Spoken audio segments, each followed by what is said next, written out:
Ugh. That was healthy. And yet satisfying. Oh, hey, we're live. Aloha, everyone. We are live in the Aloha. Because it is time for your favorite YouTubers. You know who we are, baby. The Gentlemen with Cocktails. Woo! Sexy, sexy. Partying on down. I am one of your co-hosts, Gregory Cobra Wells, also known as the Handsome Cobra. And my other co-host. I'm Chris Swartzlander, OG nerd. Yeah, I was about ready to say, it's like, man, it's your cue, bro. But I guess you are too busy sipping on the juices. I was. It's delicious. Is that like apple juice, orange juice? You got your sippy cup ready, man? It's water. Oh, there you go. With frozen berries in the bottom. Oh, excellent. That's that healthy stuff, man. But yeah, I don't know what I'm doing. That's not like me. I know, man. It's like you trying to. What are you trying to, man? Get on that ultra slim plan or something, man? Trying to. I had tuna right before we got on, just a can of tuna. Really? That's pretty good, man. I don't know, man. Tuna's too dry for me, man. It's just like, man. Now we're going off on. Really? Yeah. It's yeah. I mean, unless you put some fucking Bacos in it or what is it? Like barbecue sauce in it, man. You know, something. But yeah, it's just dry, man. But we are the Gentlemen Cocktails, like I said once before, and we are Gentlemen. Cocktails. with somewhere in there. I guess it's supposed to be second, right? But yeah, we're doing our spoiler review. This is not spoiler free, so this is going to be a spoiler review of Aquabro. I mean Aquaman. Excuse me. You know, as I were. Which was awesome. Yeah, it was pretty freaking phenomenal. But like not just. Yes, it was a lot of fun, and Chris and I both saw it together, and it was. We held hands. I know. It's like, you know, and Chris's lovely wife Kelly was there too. You know, and yeah, we all three saw it. It was amazing. But we're not just gonna do spoilers. We're also gonna get into like some of the box office, what our predictions are, basically what we liked, what we disliked about it, certain things that we want to see, what we don't want to see in the future. Is this the rise and the resurgence of the DCEU or the DC universe in general when it comes to movies? Have they found their way like Marvel did? And is this the end since, you know, no pun intended, Avengers Endgame comes out this year. I think it was April. Yeah, April 26th, and the DCU is on the rise. So finally getting their footing, hopefully. But yeah, we just kind of want to go into some of that stuff, and then, you know, maybe get into some comic books too. So Chris, man, what you been doing, brother?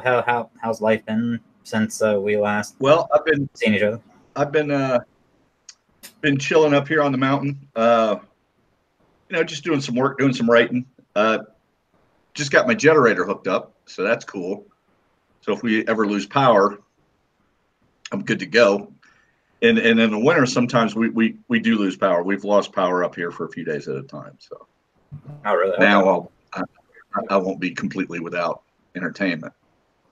Oh, there you go. At least I'll have TV and cable and the like. But yeah, I mean, other than that, not a whole lot. Still practicing guitar and having a good time doing that. I got practice tonight. Yeah. That's about it. You? That's pretty good, man. Yeah, just to let everyone know, that's why we're kind of doing this a little bit earlier than usual. Usually we try to do it around 7 p.m. and or was it 1900 if I'm remembering correctly, military time, or everywhere else time. Yeah. So yeah. I mean,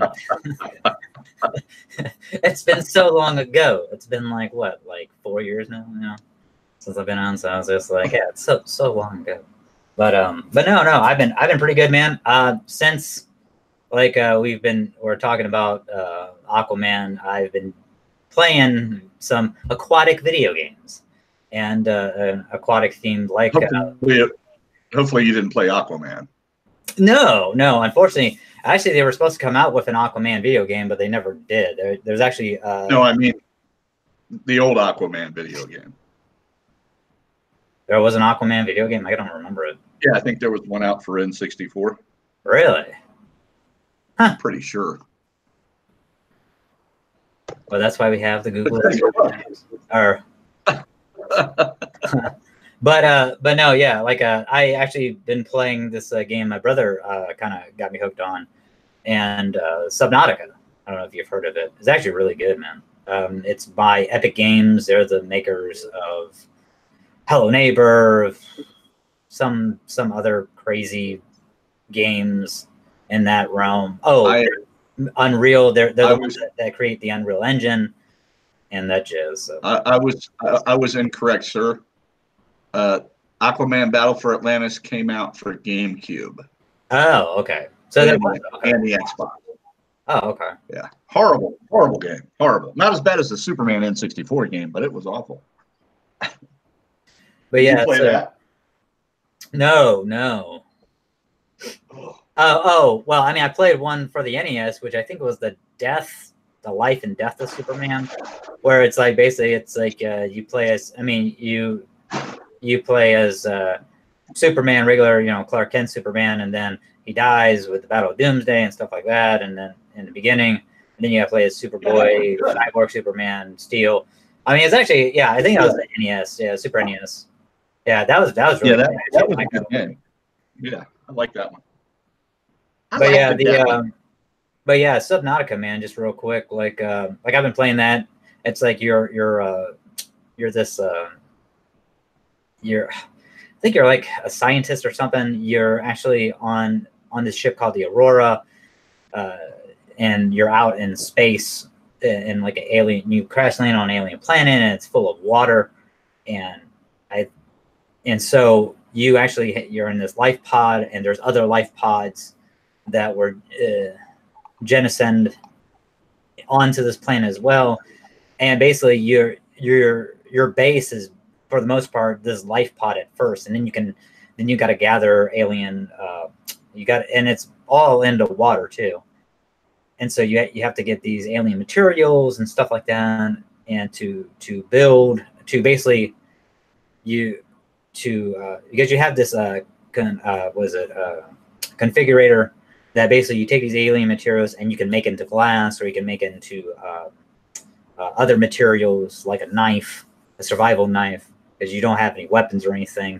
And then the Aurora actually explodes, so basically now there's radiation leaking, so you have to make a radiation suit, and you basically have to gather up all these materials and stuff and go into reconfigurator and reformat it. Oh, that sounds cool. Yeah, I mean, and I actually got it for free, which is the crazy thing, because I went on to Epic Games, made an account and stuff like that, and like between, I think it was like the 14th through the 27th, like you could actually download the game for free on PC. So, and I went to, and when I visited my brother, what was it, the 24th, Christmas Eve, and did Christmas Eve with him. Like, he showed me the game. He's like, yeah, man, you can just download it for free right now, until 27th. I'm like, okay, cool. So I went back home, downloaded it. It's not a big game. It's not graphics heavy at all. So, and yeah, and it's just, and yeah, and like you can get it for like the Xbox One, or the PS4, and it's usually like $30. So I was like, yeah, fuck that shit. And so yeah, I'll take a free game. What's that? But I'll take a free game anytime. Yeah, exactly. And yeah, so so I thought it. I figured it was time for a cocktail. Oh yeah, man. I know, I saw that. Yeah. And just real quick, I mean, I'm not trying to plug the game or anything, but just it actually has a DLC coming out called Subnautica Below Zero. So basically, you're still kind of aquatic, but you're in like caves and shit. So you got to do deep sea diving, Jacques Cousteau crap, and like caves, like like glacier caves and stuff like that. So yeah, it's like it's not out yet. I mean, it's coming out, but yeah, I just figured since that, and I picked up like cool. Yeah, I picked up No Man's Sky for like $10 at work, and I love that game. Yeah, I mean, the only reason why, I mean, number one, I picked it for the PS4, and it was like $10. I was like, $10 fucking, and they were like, yeah, it's like on the Xbox One, it's like 20 or some shit, or 30, and the only reason why is because it came out on the PS4 first, then the Xbox One, and so it had been out already a bit, but yeah, at GameStop, like it was like 10 on sale for $10. So I was like, fuck man, I couldn't resist. And plus they have That's a great deal. Yeah, and and I haven't played it yet, but I know that they have like an underwater where you can go underwater and stuff and excavate and explore underwater. Yeah, I've played a few hours of that. It's actually quite fun. I mean, it gets repetitive, because it's a gathering game.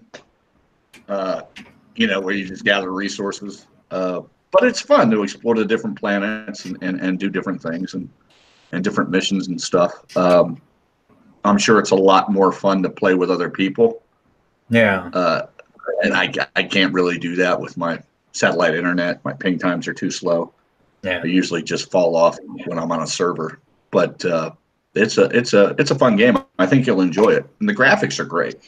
Yeah, I mean, I've seen gameplay of it. Yeah, I mean, and so yeah, I'm kind of like looking forward to it. And but without further ado, let us jump into old Aquaman. Sorry, doo-doo. What's up? A doo-doo. A doo-doo. But yeah, so as we once said before, like Chris and I mean, I don't want to speak out of term here, but I mean, I thoroughly enjoyed it. I loved it. What did you think of it? Like overall? Oh, I loved it. Thoughts? I loved it. I thought it was great. And Jason Momoa is not hard to look at. Yeah. Yeah. I mean, dude, the guy's like 6'5", fucking. My wife went to that movie just to see him alone. She didn't care about Aquaman. She didn't care. She just wanted to see him topless. It's funny, and that's the thing, folks, that this guy is like shirtless for like probably 65% of the fucking movie. And I mean, dude, I mean, I mean, I'm a heterosexual male. I haven't discovered, my homosexuality yet. But I mean, the man's like what, Chris said, the man ain't hard to look at. It's like, damn, man, it's like the man inspires me to like, lay off the fucking donuts, or cheap meals. I mean, it's like, oh shit, because I work out too, but I like to, have my cheat meals every now. That guy's a monster. He fucking is, man. I mean, it's like, holy shit. And Mira looked good too. Yeah, Amber Heard, man, like, oof, yeah. She was a beautiful lady. Yeah. Beautiful. Yeah, she went hard to look at it, especially like I liked her, man. Like in her, and I like how they did the Mara costume, man. They made it truly authentic to the comic book version, and and yeah. So like I mean, the beginning of it starts out, and I like how it starts out because it starts out with Aquaman. The beginning and the end starts out with, the beginning starts with a narrative. And it ends with the narrative of Jason Momoa. So it's just, it kind of bookends. It's a great bookend. I loved how it was done. And it was, a really, really romantic story that he was telling about his father and mother. Yeah. Which I think was a pleasant departure from, most superhero movies, which are stale, redone, retold origins. This was nice. It was nice that they stuck to the comic book origin of It was nice. I loved it. Well, see, that's also the thing too. It's that, I mean, I like it where it's like, you have Amity Bay, which is supposed to be, well, originally it's supposed to be in Massachusetts, but they moved it to Maine for the movie, which is fine. I mean, Maine was a part of Massachusetts back in the day, but then they broke it up. Back when I was a kid. Yeah. Oh yeah. That was before the Civil War, right? You know what I'm saying? Yes, just prior. when they had free states and slave states. Yeah, it's like it's like, but no, but I mean that. I mean, and it actually starts out with Tamara Morrison, who, like, if you know, he was the one who played Jango Fett in Star Wars Attack of the Clones. He also played Abin Sur in the Green Lantern movie that no one fucking likes except for me. With I love that movie. Oh, you do too? Okay, yeah. I mean, I have it on Blu-ray, man. I have the extended cut. I love that fucking. You know, it got so much shit because it came out not long after Dark Knight, and I think people just kept wanting to compare it to Dark Knight. Yeah, and they're two totally different types of films, and I think it got beat up, because of that. But I love the movie. I didn't. You know, could they have done Parallax better? Yeah, they could have. But the movie itself was good. I loved it. The effects were fantastic. Seeing the Green Lantern Corps on screen was incredible. Yeah, the only thing I didn't like, there was two things. I didn't like the poo cloud of Parallax. I didn't like that they just did an entity. You know, how because Jeff Johns was an executive producer on that movie, and he also, I think, was a screenwriter on that as well. But I mean, how much power did he have compared to Aquaman? Yeah. Because he was actually screenwriter on Aquaman, and a lot of his stuff comes from the comic book. I mean, his New 52 run. I mean, it takes things straight out of it, and also too, they add to it as well, which we'll get into. But yeah, I mean, it's just one of those, like, and the second thing was just Ryan Reynolds not even having like a fucking onesie or just, you know, like a green suit, you know what I'm saying? Like a cheaply made green suit. It was just like him with fucking CGI buttons and shit on him, so they know where to put the fucking suit on him later in post production.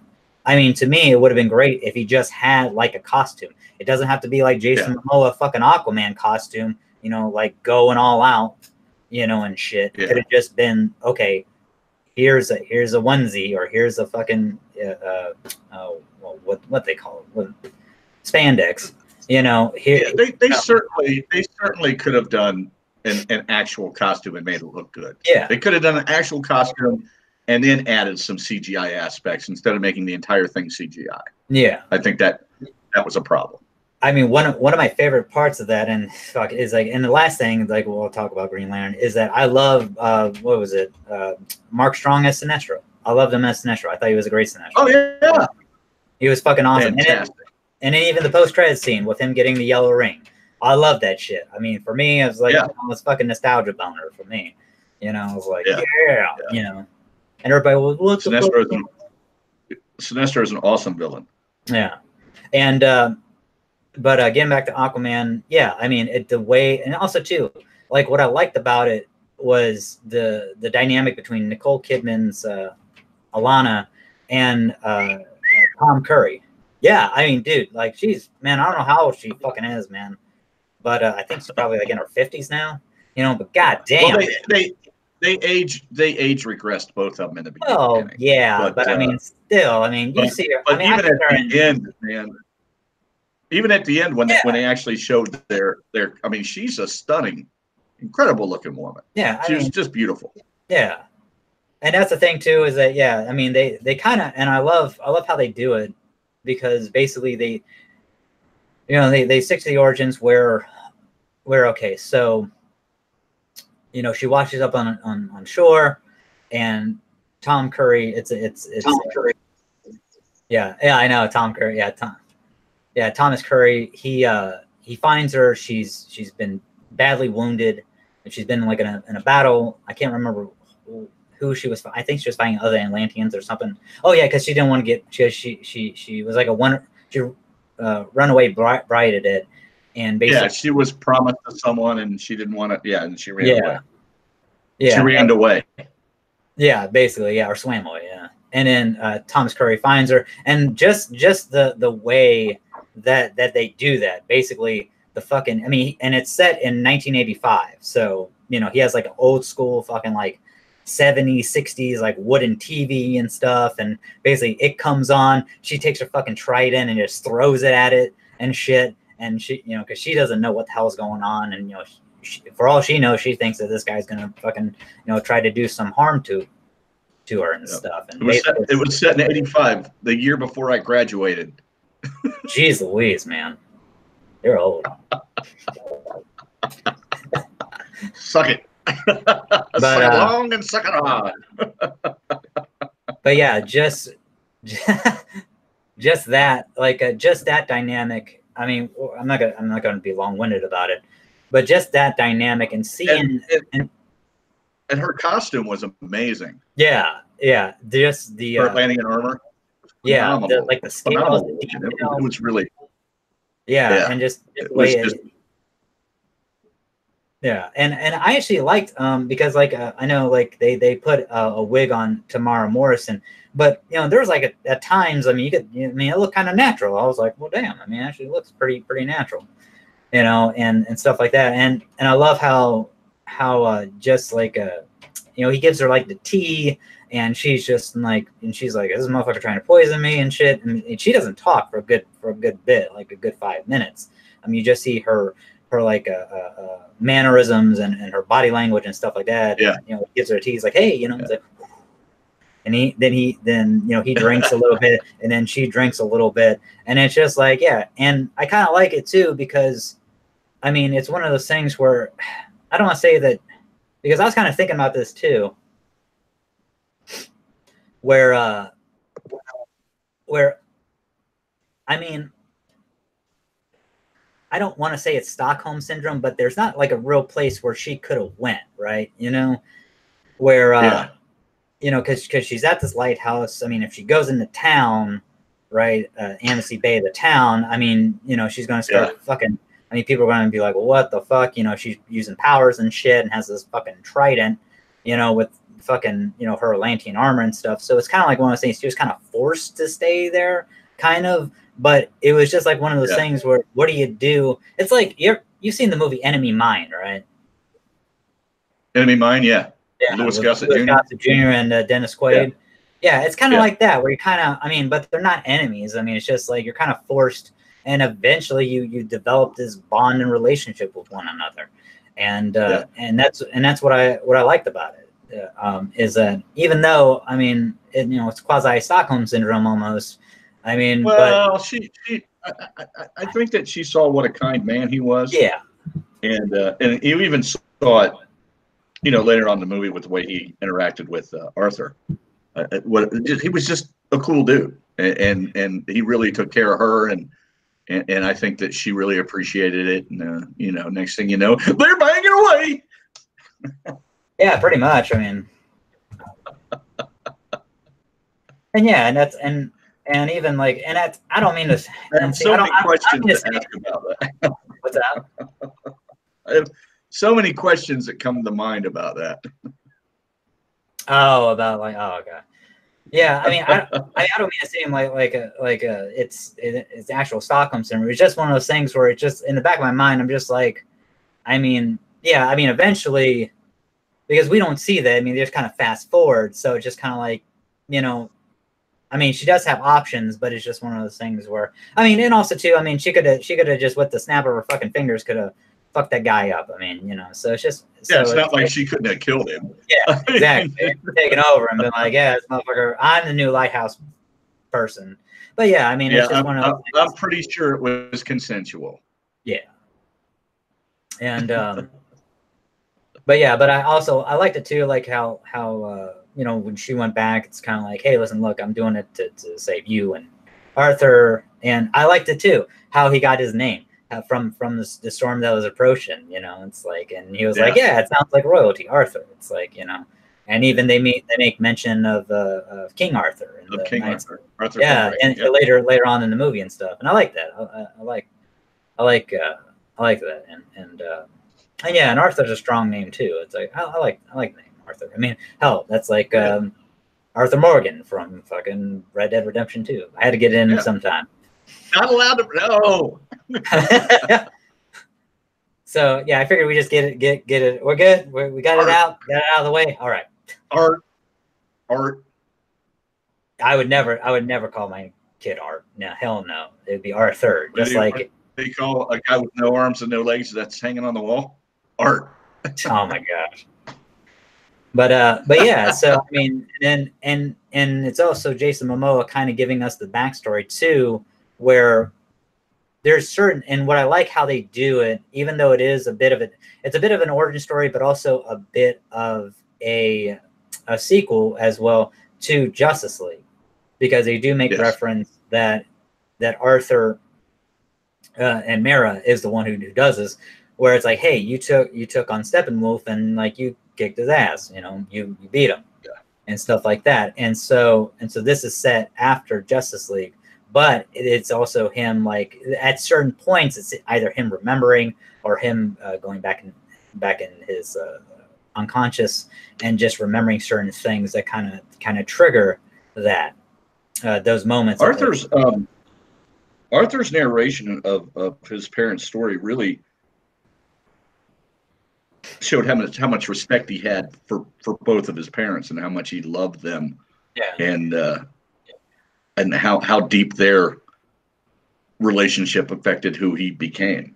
I loved that aspect of the movie. You know, there's you know, and that's another reason why I loved the Wonder Woman movie. I mean, there was a lot of, and you know, this is the old romantic in me, there's a lot of stuff about love in it, and I don't think that we see that much in a lot of other superhero films, and that's nice to see.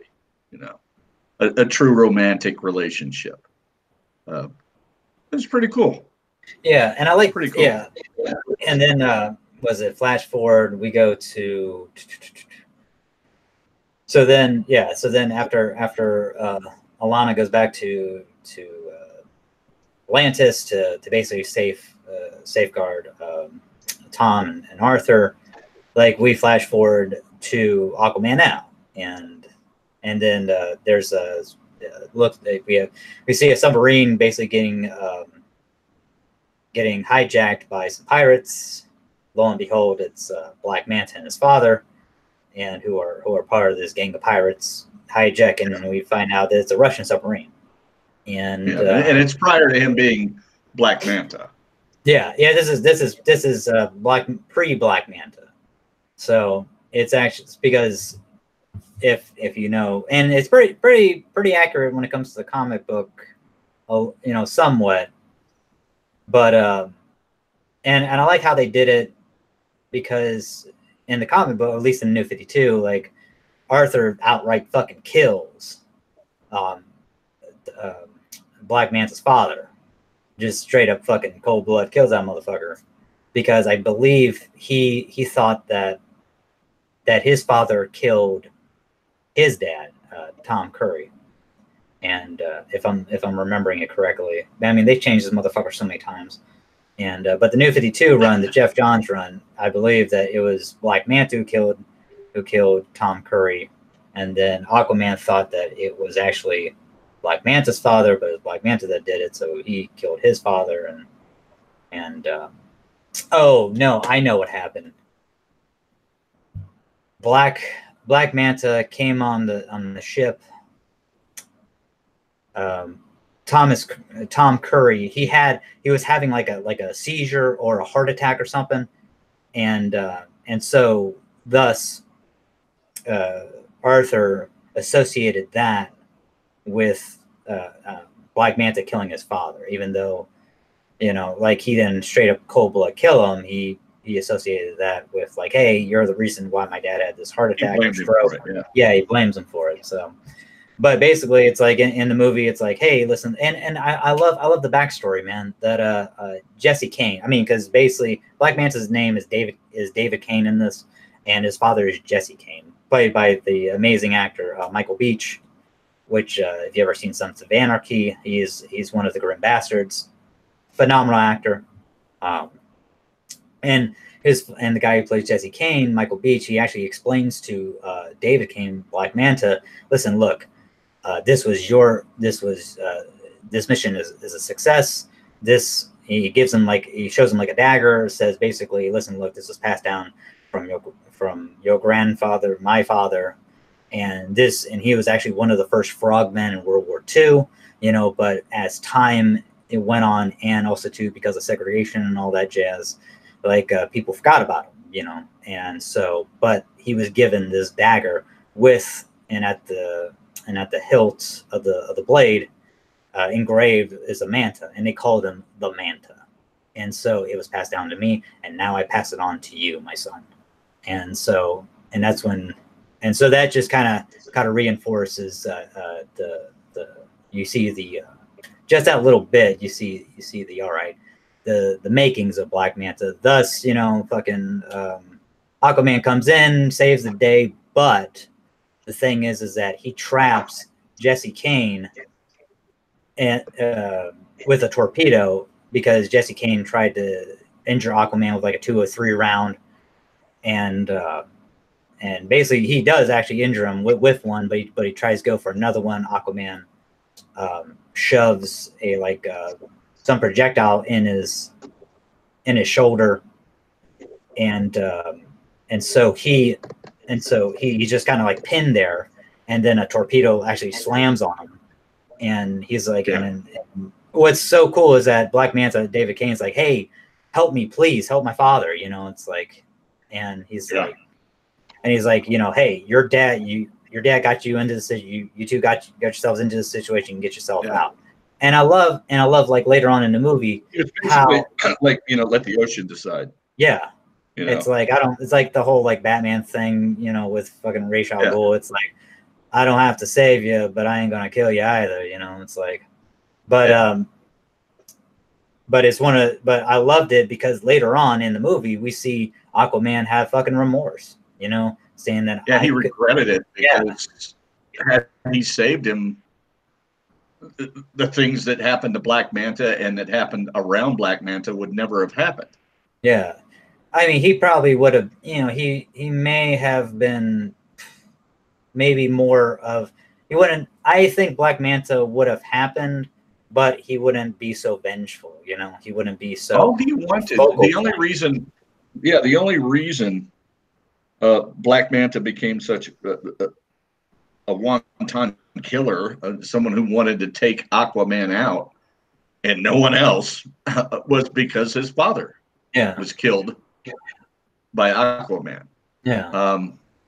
Had he not done that, now, if you'll remember in the comics, Black Manta goes on to kill Aquaman's son. Yeah, Aquababy. Son. Yeah. Oh, I love that. I mean, that's why, man, like, I like Black Manta is like one of my favorite fucking DC characters, not just villains, man, but just characters in general. And I mean, he's a rich, detailed character that I mean, I just appreciate anyone that writes him well. Yeah, it's good stuff. I mean, that's like one of the, like what you touched on about so Aquaman and Mara, they have a kid, and this is basically this is like in the 80s or 70s or something. This is before Crisis Infinite Earths. And so they have a kid together, and it's basically doesn't have a name except for Aquababy. But the problem is that Aquababy, since Arthur is half human, the kid actually can't breathe underwater right away. So they put him, I believe, in this breathing bubble or apparatus sort of thing. And there's like a tube hooked into it. And so Black Manta goes into Atlantis and sneaks in and basically sees the baby and basically unplugs the fucking tube, so the kid's suffocating, and an unheard of level of dickishness. Yeah, I mean, and just straight up fucking murders his child. I mean, it's like him and Mara's child. It's like, damn, bro. I mean, that's like fucking, and even like the name. I mean, and I kind of like the name, I can't remember what comic book it is, but they point out. Because at first, his name was just Black Manta. It had nothing to do with like his ethnicity or anything. But I like that later on they put it to because they didn't reveal his ethnicity until later. Yeah, and I like that. It's like why Black Manta until later? It's like, well, because I'm fucking black. It's like because he's a black man. Yeah, or African American, whatever. I mean, it's all in the name. yeah, but I even like that. I mean, I just like but just the name. I mean, fuck, Black Manta. Oh yeah. You could be fucking. I mean, it just sounds scary. Yeah, exactly. I mean, Ebony Manta, Ivory, Black Manta. You know, it's just so menacing and just like fucking, yeah, exactly. Yeah. It's fucking power. I mean, yeah, it has power, man. It's like Black Panther, you know, for God's sakes. It's like, and I'm so glad. I'm so glad that they got his costume right. Yeah. That they got his helmet right. Yeah, it looks so cool. What's he? Okay, so Jesse Kane dies and all that jazz, and he's out for fucking revenge, right? So basically, he gets.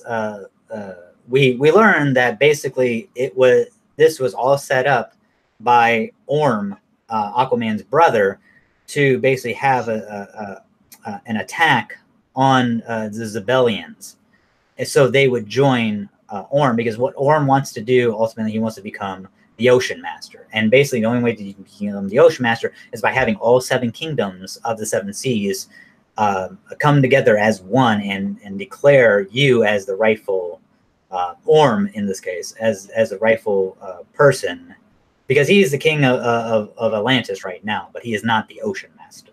So he brings and they want to have like a war against the surface dwellers and stuff like that.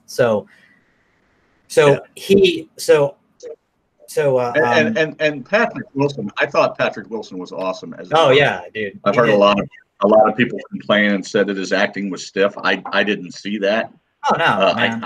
I like Patrick Wilson. I mean, ever since I saw him as Night Owl in The Watchmen, I've just thought he was an awesome actor. Yeah, I mean he's awesome. Yeah, I mean he's badass in the Conjuring and Conjuring 2 and what was it, Insidious, I think. Oh yeah, the first one, or there's one movie where he's attacked by these 2 teenage girls. Oh yeah, shit, Hard Candy. It's really it's a creepy. Yeah, it has Ellen Page in it. Yeah.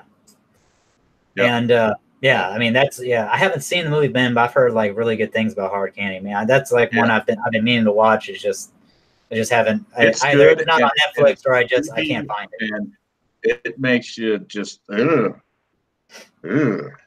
yeah, you'll like it.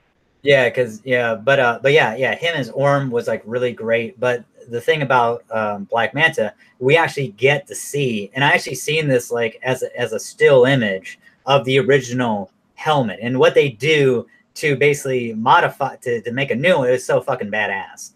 So he actually gets Atlantean technology from Orm, and it's actually experimental Atlantean technology for their new soldiers.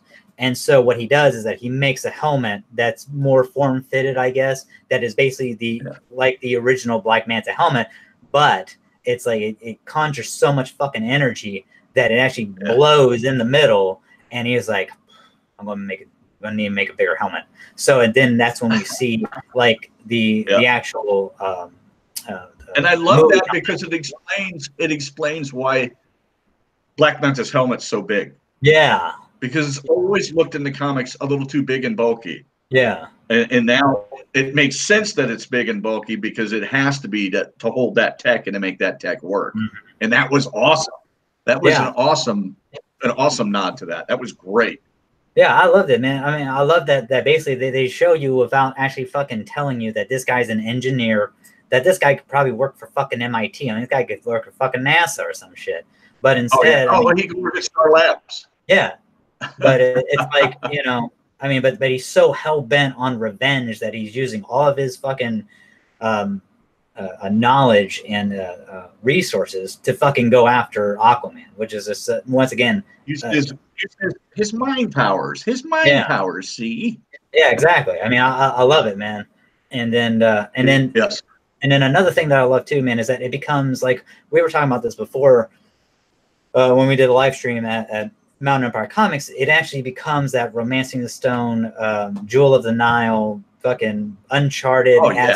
You know, it becomes like in the middle of this movie. I mean, it's like 2 hour and 30-minute movie. And I will tell you this, I never felt fucking bored. I never really looked at the time. No. I mean, I just kept on going and going and going. Not at all. And even at the end, I wanted to see fucking more. It was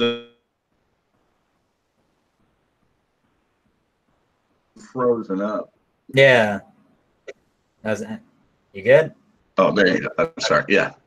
Yeah, I agree with you. That movie, you're right. It had that adventure feel to it. Mm-hmm. You know, that quest. That it was very Excalibur-esque, if we're going to make a comparison. Yeah, like going after the Grail and stuff like that, and yeah. Only instead of the Grail, it was the story of Excalibur. You know, where he's going after Excalibur, which it was very, it was very similar to the whole Sword in the Stone. You know, pull this out and you're the king, which is awesome because I love that they've linked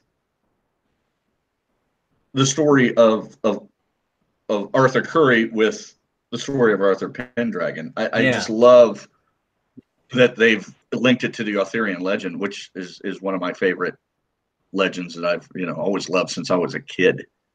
It's just good stuff. Yeah, good stuff. Like what you're talking about too, just to piggyback off what you're saying. It's just like, I mean, and this is like Jeff Johns, he was supposed to do a thing called The Rise of the Seven Seas, but the dude, he never got around to it, right? And in New 52, that's what he was supposed to do. And the thing was, I think he's taking elements of that storyline that he was supposed to do and put it into this one, because he does talk about, before he in his New 52, because another person took over and they just kind of did completely bonkers with it. And I own all like 7 or 8 volumes of the New 52 run of that. They go into the different, like you have the Deserters, which is basically, it kind of sounds fucking crazy, but the Sahara Desert used to be an oceanic kingdom, but then the seas dried up, and this is where they actually talk about Atlan, the first Atlantean king and stuff like that, and how Atlantis was actually on the surface at one point, and they mixed magic and science together to have the best tech, and they ruled and stuff like that. But because of their hubris and their hunger for more power, resources, whatever, is that, and they were talking to me about, like, they even have like what was it, hydro efficiency technology, to where you're not using gas or coal or anything, not polluting the earth and stuff like that. But the hunger for more basically sank Atlantis, and it was Atlan himself who did this. And actually Atlan in the comic books does it, but he does it in a different way. But I like how they made Atlan the focal point of the demise and destruction of Atlantis sinking. That basically would have been great to have seen a hint of Arion. I don't know if you remember that character. It was a character from the late 70s, early 80s that was a sorcerer in Atlantis before Atlantis fell. It would have been nice to have seen him just with like a second of screen time. Would have been a neat nod to that old series. That series was canon at one point in the pre-crisis. Is it Arion? Yes. Okay, yeah, I've heard of that character. Yeah. I didn't know how to pronounce. He was in Crisis on Infinite Earths as well. They actually, it's kind of funny that you mentioned that, because in Drowned Earth, which I've been reading just now, trying to catch up on Aquaman and stuff like that, they actually mentioned the character Arion in that, and Good. He made a deal with Poseidon and stuff like that, and yeah. I think he's such an awesome character that it's a shame. DC and Marvel have such a long and storied history that a lot of their characters get forgotten over time, which is a shame. It's a real shame. A lot of their really good characters get forgotten. Yeah. What are you gonna do? Well, that's like so just getting back real quick, because I don't want to lose my train of thought. Sorry. But yeah, no, you're totally good, dude. No, I just my mind, it's kind of like, oh, squirrel, I just go off on other stuff, and I try to stay focused, man. I mean, I really do. I really try hard. It's a task. But yeah, so we talked about the Deserters and stuff like that. Basically, yeah, that's where Atlan's Trident was made. And also too, since this is a sequel to Justice League, the Trident that Aquaman wields in Justice League is actually his mother's trident that we see in the beginning of the film. And yep, and so yeah, and I love that because in Justice League, if you remember, he actually goes to Mara and says, "Hey, I need gear," you know. So I guess she held his mother's trident for him, and you know, and she gives him the green, I'm guessing, garb or armor and stuff like that. But yeah, I love that. I love how like she was the bearer and keeper of his mother's heirloom, his family's heirloom, basically. And that's really cool. Yeah, and so, but also too, there's also a point where how they go on this like adventure type deal is because of Vulko. Now, see, Vulko, which is Willem Dafoe's character, it was actually supposed to be shot footage with him, but took it out of Justice League, and so I don't know if they reshot it or just put that or James Wan was like, you know, fuck it, you know, let's just shoot these scenes the way that I want to, whatever. But they actually get a treasure map or a map in general from Vulko. And what's cool is that they actually say that, hey, only the people of like royal blood can actually breathe on land and the ocean too. So that's what I like about it, because you know, like Mara is Zebellian, like she's of royal blood. She's like the Zebellian princess. You know, Orm's Alana's second born, and he's full Atlantean. So like, and he's also royalty. So I mean, I don't know if it's like a gene, if it's a genetic thing, or if it's just and Dolph Lundgren. Dolph Lundgren, yeah, was in it, and I love him. Yeah, dude, he was good. He was good as the king. He had some acting chops, man. Yeah, yes, I was impressed. I was really impressed. Yeah, I mean, how can you know? It wasn't if he dies, he dies. I mean, he was actually acting, and I really like that. Yeah, exactly, man. I mean, fuck, man. I mean, and that's what I like about James Wan too, is that James Wan, he did The Conjuring. I mean, you know, he's known more for horror. I mean, he did one of the Fast and Furious movies. But I mean, he actually really does. His horror films are some of the best current modern horror films that have been made. Yeah. And I'm sure that's why he used Patrick Wilson. Yeah. But I love how he's able to pull a performance out of an actor. That's true directing. It's not just rolling the camera and saying action. It's telling the actor what feeling you want when they say their lines, you know, and pulling that feeling out of them and doing it until they get it the way you want it, instead of just, you know, first take, we're done. You know, which unfortunately a lot of directors do. Yeah. I mean, it's just one of those things where, or even like I heard this interview about like a series where, like these actors did certain scenes, like, hey, show us how. Okay, now you're in fear. Now you're in rage. Now you're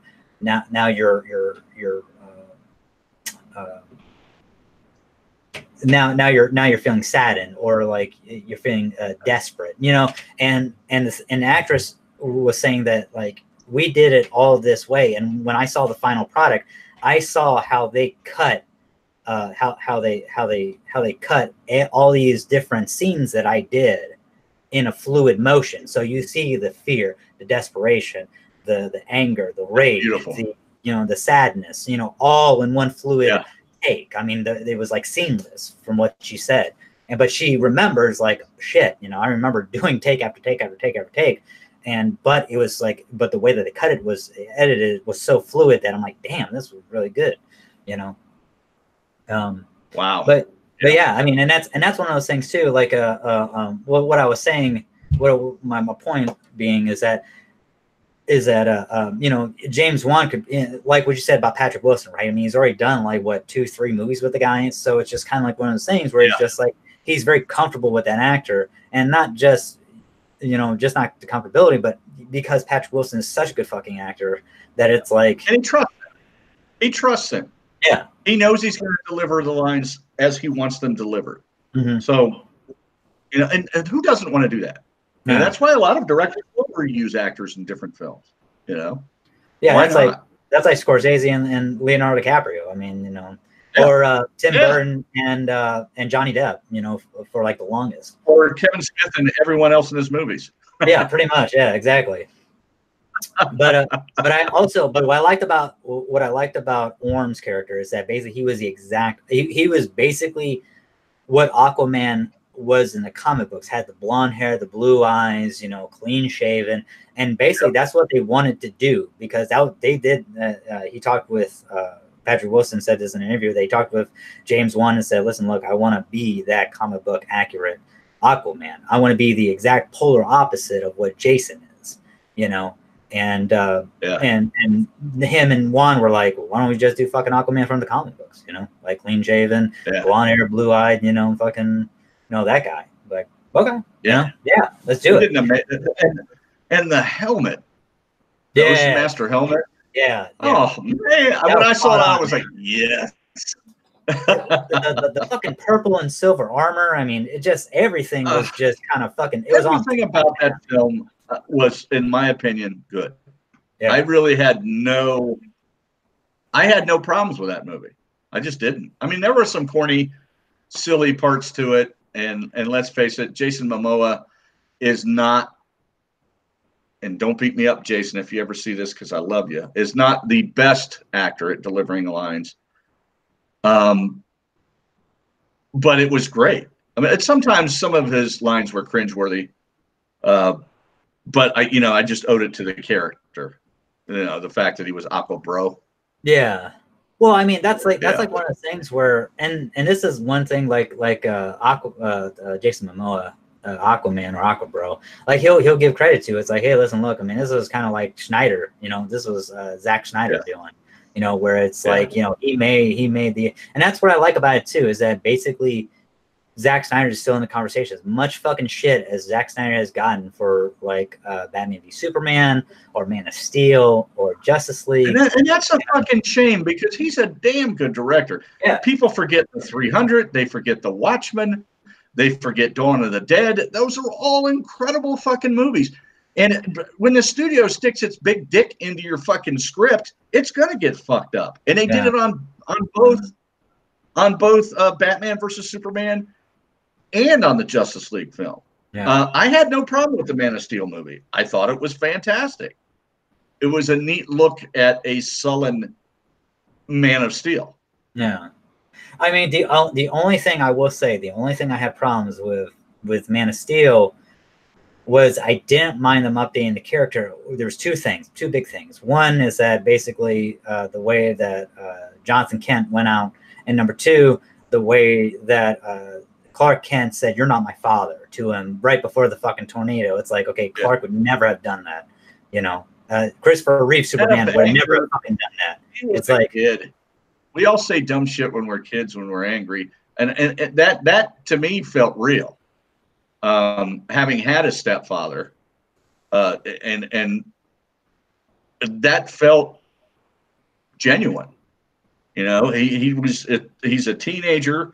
He's going through adolescence. He's having all these issues, and the last thing he needs is parental advice. I mean, that's just the icing on the cake for a teenager to really explode, and that's what he did, and that felt real to me. And I'm not saying that Clark Kent would have done it, but I am saying that the Clark Kent that they made for that film would have done it. Yeah.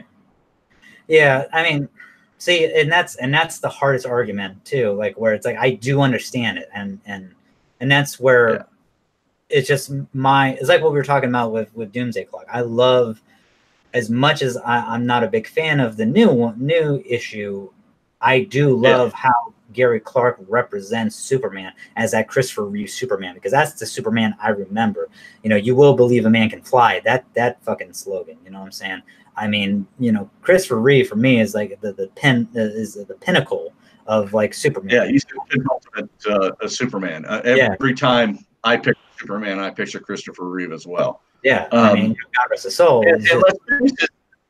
they drew Superman to look like Christopher Reeve before they even cast Christopher Reeve as Superman. Yeah. A black-haired, blue-eyed dude, you know, that had that build. I mean, he has looked like that since the 50s. Yeah. And that's just something that it's a personal thing that I just have to get over, right? I mean, but I do, and this is where, as much as fucking shit, and I. You meant Gary Frank, right? What's that? You meant Gary Frank? No. No, like with the Henry. No, I mean, okay. So sorry, I'm jumping. Sorry. So that's all right. Henry Cavill Superman. Yeah, exactly. Squirrel.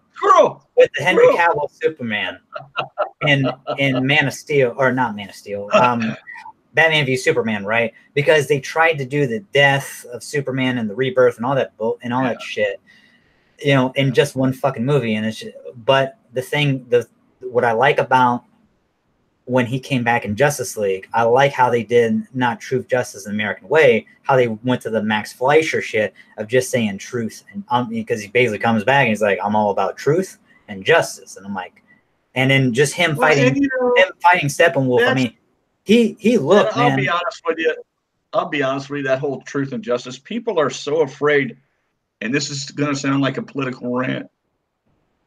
And it is. People are so afraid to say the American way anymore. That's why they took that out of that film.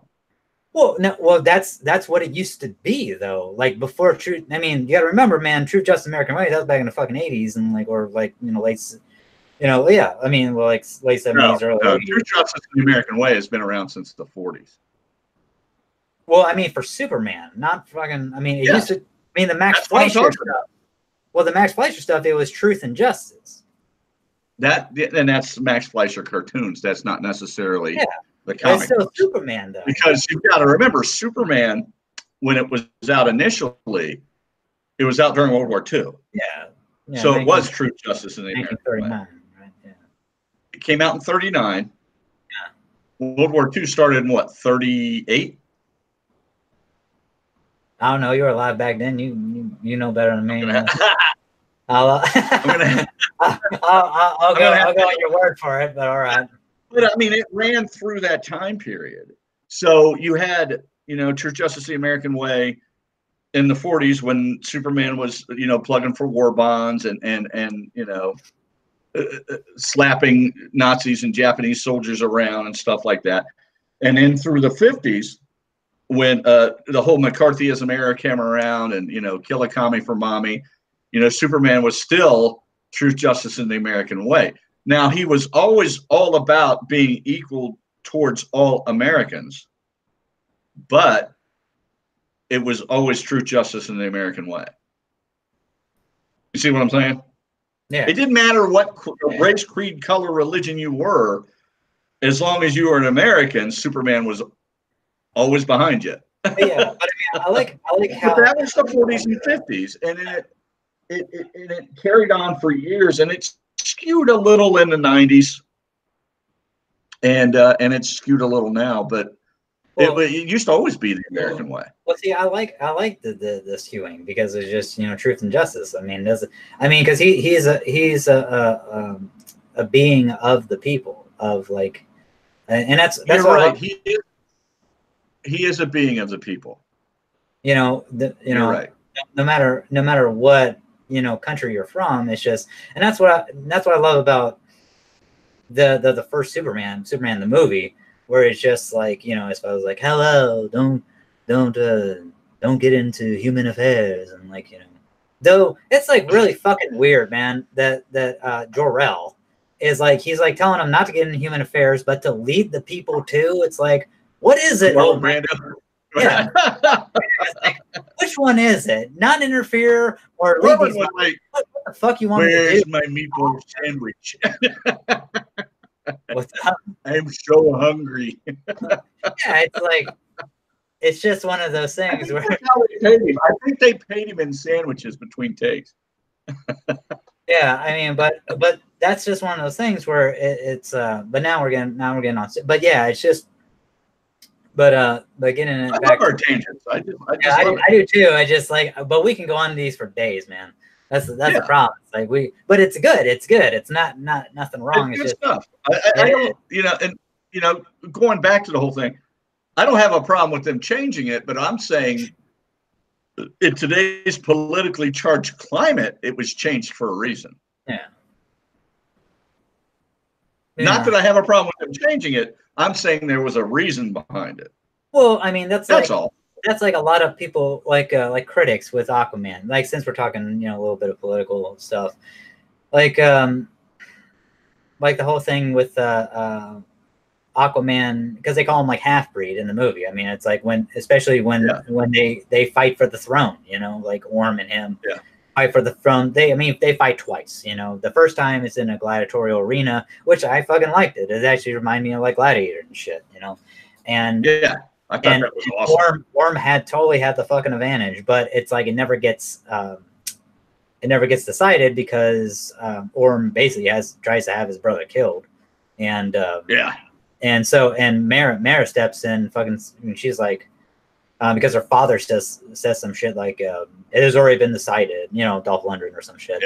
He says something like that, and like it has been done, and it's like, oh, okay, and so she's like, well, fuck this, and then that's when she goes out and saves it. Yeah, exactly. And I like that. I like how, because I like how when Aquaman gets captured, he's just like, yeah, I'll fight you for the fucking throne. What do we got to do? He just goes in, boom, but he just like, and he had no idea what he was agreeing to do. That's what was great. I loved it because it's like, what? I'll fight you. It's like, and I love how death fight, unga bunga. I love how like when he's sitting up in the gladiatorial garb, Vulko comes in, and then he has another flashback, of like when Vulko is like teaching him as a teenager, as an adolescent, how to use a trident. Which I loved. Oh yeah, man. By the way, Vulko played by the great Willem Dafoe. Mm-hmm. He eats up the scenery when he's on screen. Oh yeah, man. He's just amazing. Yeah, he's always been phenomenal. Yeah, I remember the first time I saw him when I was younger in To Live and Die in L.A. and then in Platoon, and he blew me away, man. He's always been a phenomenal actor. And in the Tobey Maguire Spider-Man movies, his scenes as the Green Goblin or as Harry Osborn, not Harry, as Norman Osborn, when he's talking to himself and he's kind of going crazy, so believable, and that's acting. I mean, you believe everything he does on screen. He's just great. Sorry, I didn't mean. No, dude. No, you're good, man. No, I mean, hell, dude, I can talk about Willem Dafoe for days too, man. Because the cast alone, man, they got a rich fucking cast for this movie, and just great ensemble. And that's like what you're talking about before. Maybe Jason Momoa isn't the strongest actor, but I guarantee you this, man. I mean, he rises to the fucking occasion, man. I mean, all the other actors kind of raise him up to that level. Maybe not great, but I mean, they do make it a formidable movie and rise up. And that's not to say that I don't like Jason Momoa as an actor. I do. Yeah. I loved him in Conan. I loved him in Game of Thrones. I've loved everything he's done. I loved him in Bullet to the Head. But I'm just saying that some of the lines seem to be delivered kind of half-heartedly, as though he didn't kind of believe what he was saying.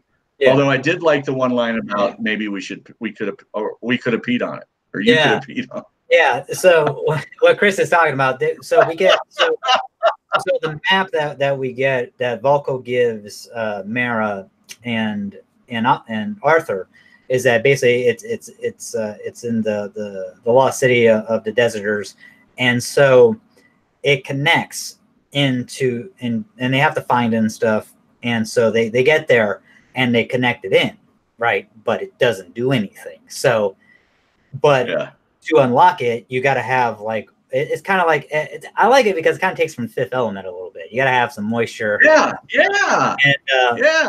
like fire with fire, water with water, air with breath, stuff like that. And I love that because that was kind of like that. I bought that in restored 4K. By the way, you've got to watch it when you're. Dude, it's so good. Yeah, Fifth Element is fucking great. You got to come over. Yeah, I love what's his name, man? Smokey, Chris Tucker in it, man. But yeah, so basically, so Aquaman's sweating. So Mara says, "Hey, listen, look, just be still for a minute." She takes a drop of Aquaman's sweat, puts it on the top of the device, and the mechanisms go and everything. And he's like, let's back up a moment. Yeah. For those of you who don't know, Mira's powers are to draw on moisture. She can control it. Yeah. So it wasn't like she just took a drop of sweat off his head. Yeah. She drew it from his skin. Yeah, because she and then dropped it on. Aquakinesis. No, you're good. Which is a cool power. Yeah, I mean, honestly, man, like I like Mara. I have an affinity more for Mara than I do for Aquaman, just because of her. Me too. I think she's cooler. Yeah, I think she's badass. I mean, not just Yeah, I think she's got a cool power set. But yeah, she's just a badass lady. And she basically puts a smackdown on fucking Arthur like hardcore. It's like, but also too, what I like is that Arthur has taught her more humility and stuff like that. And in comic books, but she basically takes the drop. But Arthur's like, well, you could have just peed on it. It's like, and I love that line. I mean, the way that he did it. What's up? Oh. Hello? I'm here. I'm sorry. Okay. No, you're good. But yeah, the way that he delivers the line is like, you could have just peed on it. It's like that's so cool. Yeah. Yeah, I love that. It's like, when he said it, I was like, that kind of does make sense too. Yeah, moisture. Yeah. You could have just, you could have. But then again, it kind of displayed the difference between men and women. Yeah. Because we as men, it's easier for us to pee on stuff. Yeah. Yeah. So of course he's like, maybe we could have peed on it. Yeah, it's like, outdoor plumbing, not indoor. It's like, it's like. But you were talking about a political issue earlier.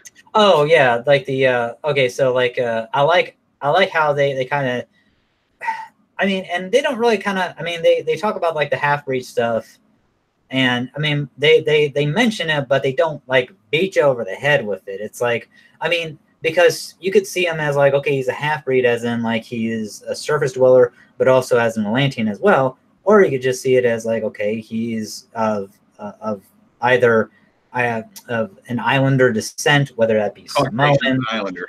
What's up? Caucasian and islander. Yeah, it's like, it's like, or indigenous, whichever one you want to go with. It's just it has that double entendre. You know what I'm saying?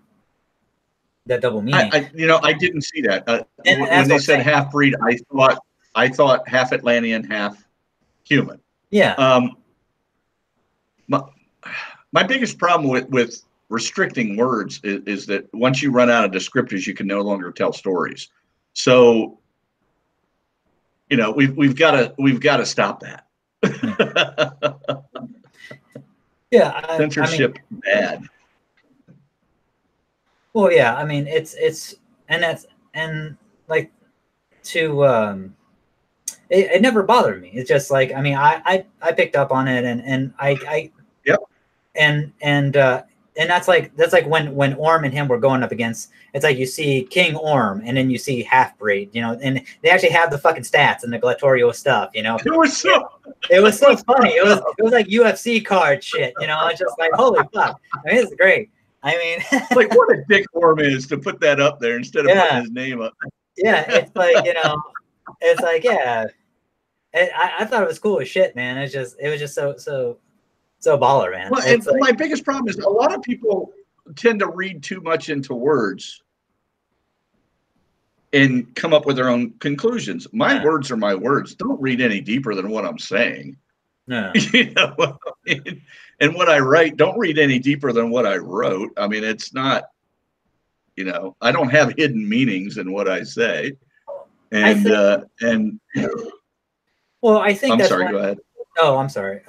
Well, I was just going to say, I think it just comes like where, I mean, even if, like what you say about your words, right? I mean, but you know, you could say that, well, on the surface, yeah, but unconsciously, maybe there's something, you know, I'm not saying that there's like some deep, dark, you know, secret Yeah. or anything. It's just that, That, that maybe and your that's all right. something rose and it was just like, but yeah, but You can think that, but what I'm saying is, if there are two ways you can think of something that that you can take something that I said, usually go with the positive way because I'm not negative.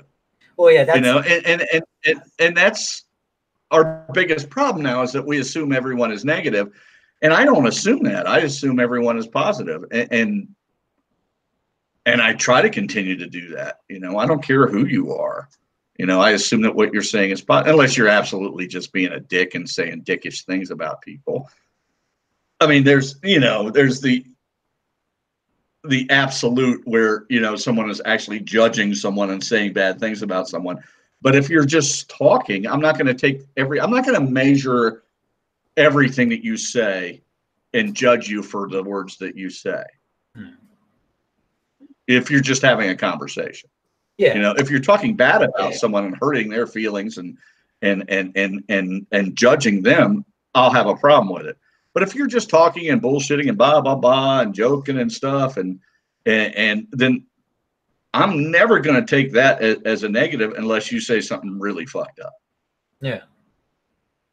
Yeah. You know what I mean? Yeah. If something can be taken two ways, I'm never gonna assume you meant it the bad way unless you're a bad person. Yeah. I mean, you know? Yeah, and that's the thing. Yeah, yeah. Unless you promote that, hey, I'm this way. I'm a bad person or a dickhead or an asshole. Yeah, I mean, and you know, unless you're fucking just outright saying, you know, yeah, I'm this way, suck it. You know, yeah, no. I mean, I wasn't trying to say that. I'm just saying that people, yeah, it's like what you see. Some people analyze things too much, or they try to psychoanalyze. Overanalyze. Yeah, and they try to find deeper meanings than what they are. But I mean, that's what's kind of cool about. But you can, because that's what's kind of cool with like speculation and trying to make your hypotheses and stuff like that, and coming up with fan theories. I can take anything that anyone says and make something negative of it if I want, or positive. And that's. But what I'm saying is, from the other side, anything you can say, even if it's the most positive thing in the world, I can come up with a negative reason that you said it, and that's a problem. Yeah. No, I'm agreeing with you. Their word and stop reading bullshit into your, you know, psychoanalyzation of people when you're a freshman year psychology major. I mean, come on. Or I mean, I love people. I love people who try to psychoanalyze things when they have no idea, no concept other than like fucking what is it? My what is it? MD.com or some shit website. You know, they try to analyze their own fucking, you know, diagnoses and stuff like that. It's like you have no formal education in this, and you're trying to fucking say that I have fucking tuberculosis. It's like, bitch, you don't even fucking know. It's like you have like the interweb says it says it right here. I read it. It's like you're fucking out of your mind. It's like yeah, it's one of those things. It's just like I looked it up online because the everything never online lies. isn't true.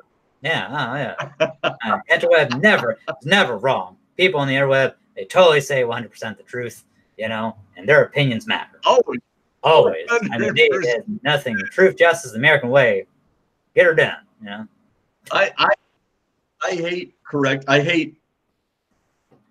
I will actually vet memes, like political memes. I'll actually look them up, you know, look up facts and stuff like that. And if a friend of mine has posted something that's completely outrageous, I'll be like, look, dude, that's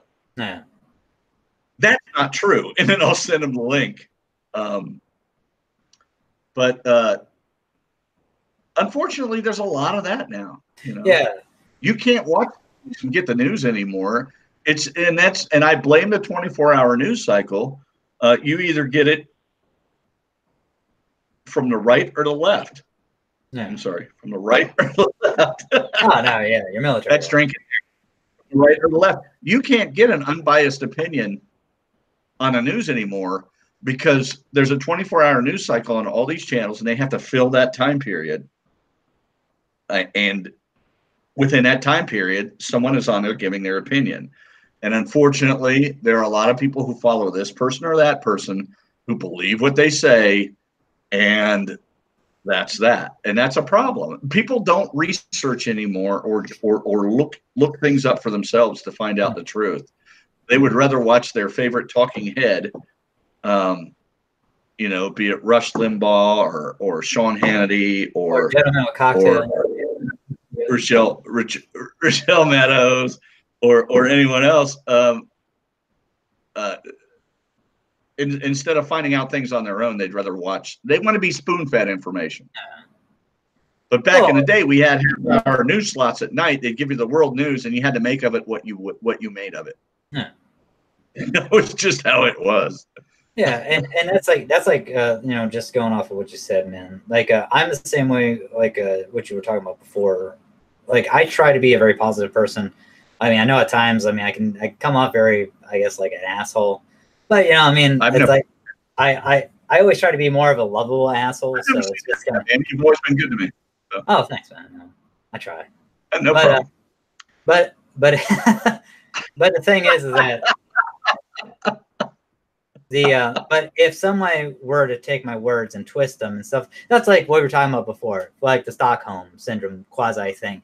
Like I wasn't meaning it in a negative context. It was just one of those things that just it's just, you know, you can question, you know, like you know, A, B, C. You can question variables to where a person could look at it like, was she kind of being, and then it's like, but you know, in reality, it's like, no, because she could kill this motherfucker with like, you know, she could snap his neck. I mean, yeah, exactly. And that's in a leg lock.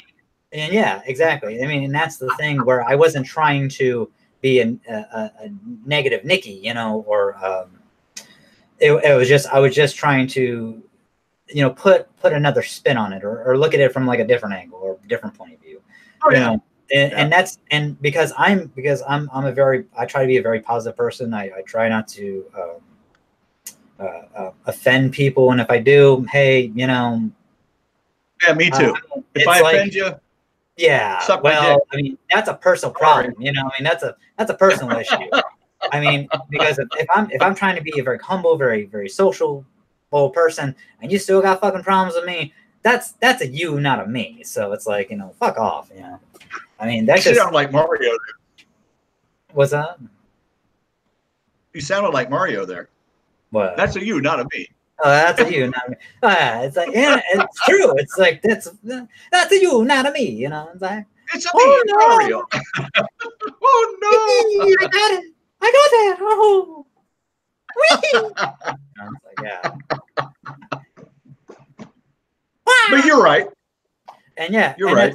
That's and yeah. So that now that we've settled that we're both positive people, and if you take our fucking words and you try to spin them, now you know that we're both positive people, and we don't mean things in a negative light. If you don't like what I say, suck my dick.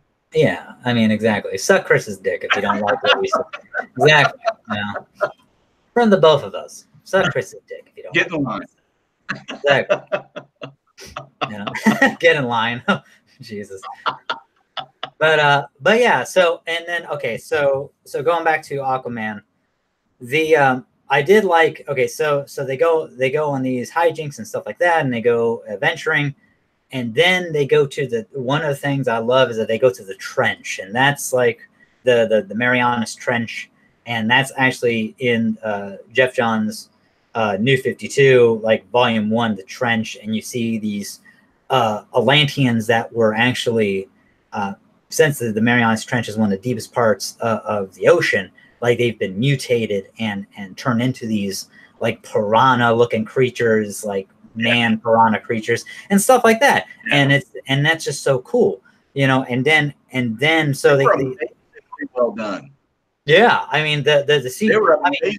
You the, you couldn't tell where the CGI ended in the movies and the real stuff yeah, started, the practical. in Yeah, my opinion. because what's so cool is that you actually see like some of the people were actually in practical gear, but you see but you know that it was like practical and CGI, and that's the best use of CGI when you actually have practical people dressing up in the suit and just getting those finer details, those finer points with the CGI. Yep. You know, and Yep. sprinkling it in, peppering it in. Like we were saying about Green Lantern. Yeah, exactly. Like if Ryan Reynolds had a fucking suit, I mean, that doesn't have to go all out, be gaudy and shit, but just have like a fucking just a suit, and then sprinkle pepper that CGI into it to make it move and form and just make it look organic and alive. I mean, that would have been so fucking awesome. But yeah, and then so they go into the deepest part, and they actually go into like the center of the fucking earth, and that's where they have to go to. And Mara is about to get eaten by one of these trench dwellers, and she gets saved, not by fucking Arthur, but by this unknown being. And this is where, and so she washes up on the shore. And yeah, oh yeah, well, we're past that shit, man. We already done said it. Oh, spoiler. I mean, but it's and she was dressed as one of the trench people. Yeah, because she actually had in it's Atlanta or Alana, I'm sorry, Alana, and she's and she has like one of the, she made like a fucking helmet out of one of the trench people's like heads and shit, and she also has like a fucking back, it looks like fucking I don't know, like some type of backpack. And I mean she looks all savage and shit, but she looks baller, man. I mean, and she has like her original like Atlantean armor and stuff. And earlier on we are told by that because Volko actually tells Arthur that, listen, look, your mother died. Your mother was because of saving you. She her husband, when he found out that Orm was not the firstborn, he put her into the trench to die. And so he was fed this lie, and I guess Volko thought it was true too, but she survived, and even Volko was fucking surprised. I mean, hell, everybody was surprised. Orm was fucking surprised to see that she was alive when she came back. But it was so cool. And oh yeah, so the big creature that the big tentacle creature that Arthur has to go up against. You know who that was voiced by? I found this shit out. No. What's her name? Julie Andrews. No. Yeah, Mary Poppins herself, Julie Andrews, man. You're lying. No, true shit, man. I found that out. That's awesome. Yeah, she was the one that voiced the tentacle creature, the big sea creature who guarded Atlan's armor and stuff in the Trident. Yeah, Julie Andrews. Yeah, was the voice of that's awesome. Yeah, that was great. Yeah, and that whole scene was.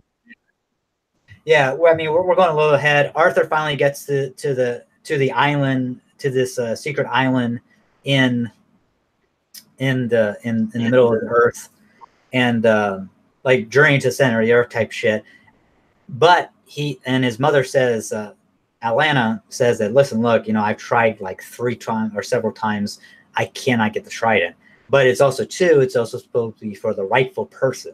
It's not supposed to be not just one person can get it. Even if you do touch it, it's like Atlan has to give you permission, and also too, or it will drive you insane, mad, all types of shit. So Arthur goes there, and there's a sea creature, and he tries to get the trident, and the sea creature beating the shit out of him. And finally, like Arthur just with his commanding the ocean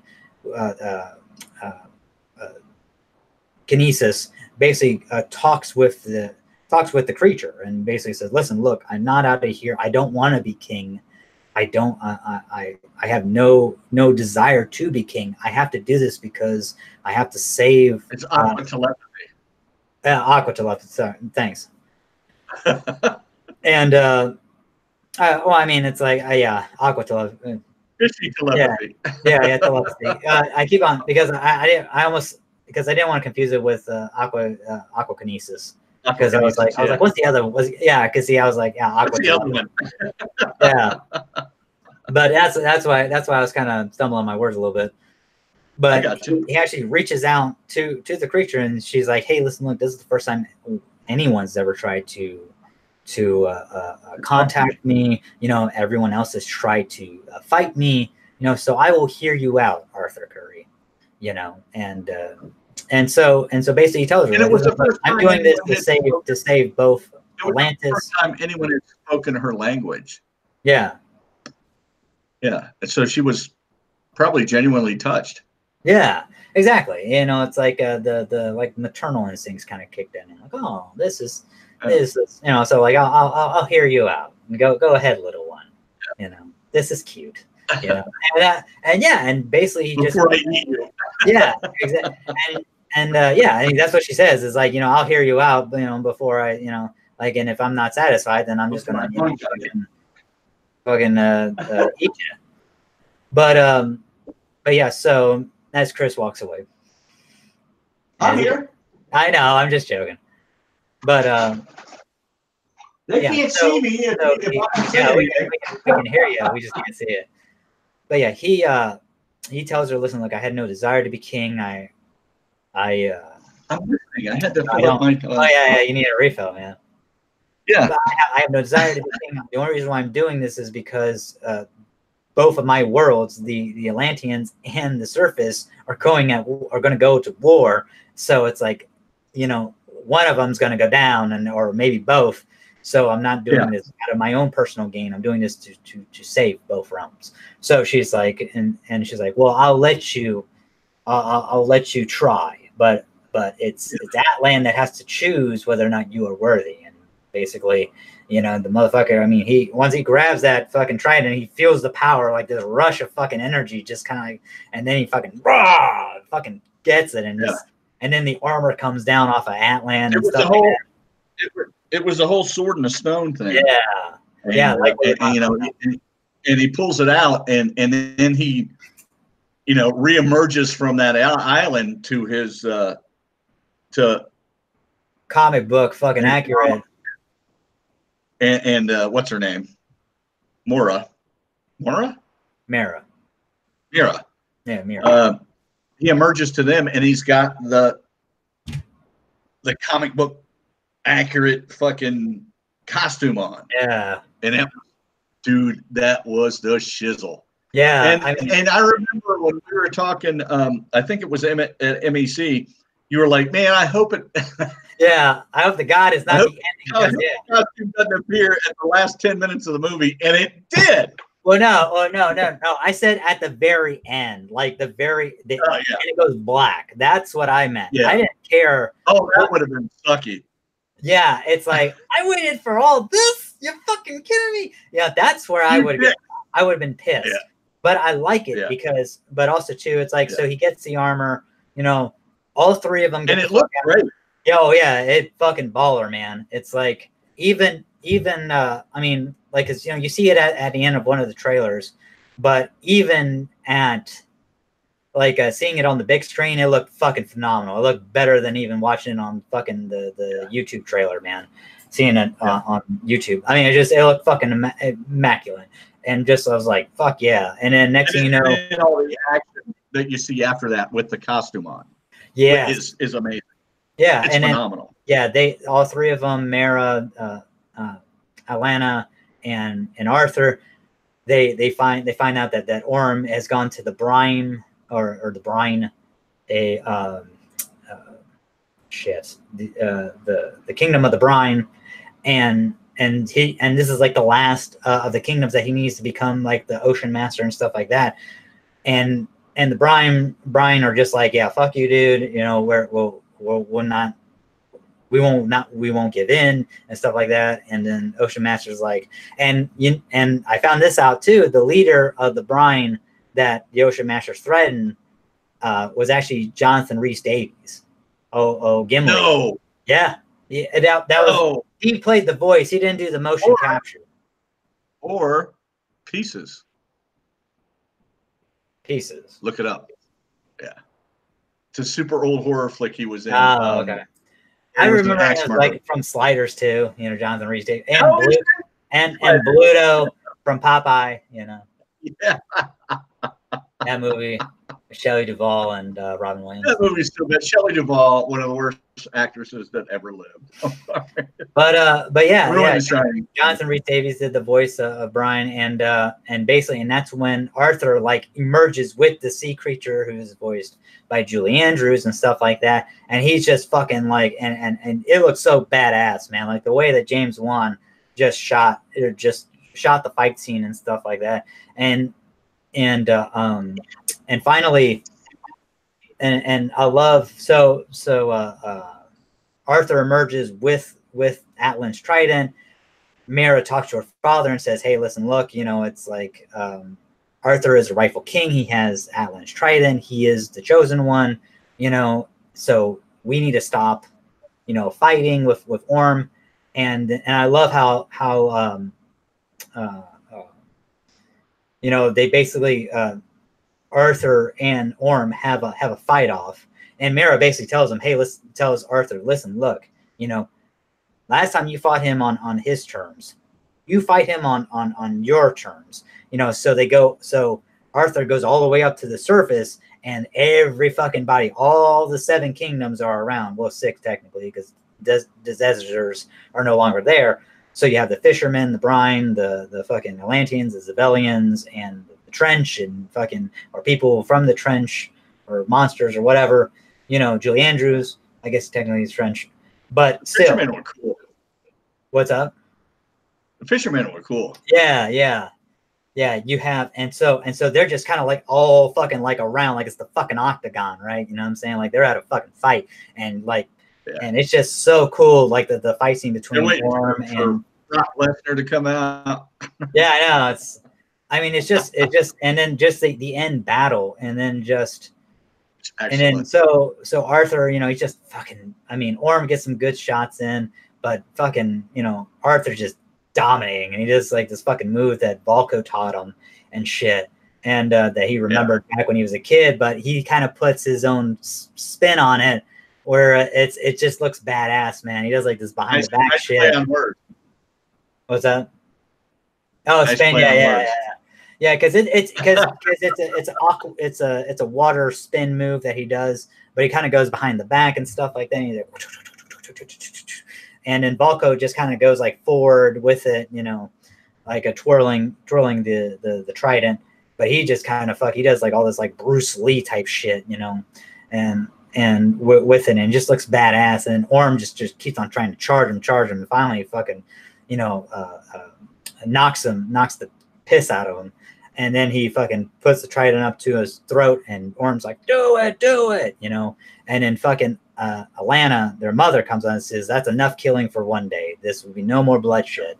And then Orm's fucking shocked and awe that his mother's still alive, and fucking, and so breaks down like a little bitch.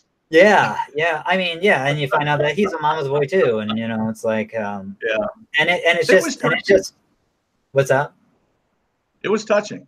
Yeah, I mean, it was. I mean, and it felt like authentic. I mean, it just really, you know, it didn't feel like it was like shoehorned in or anything.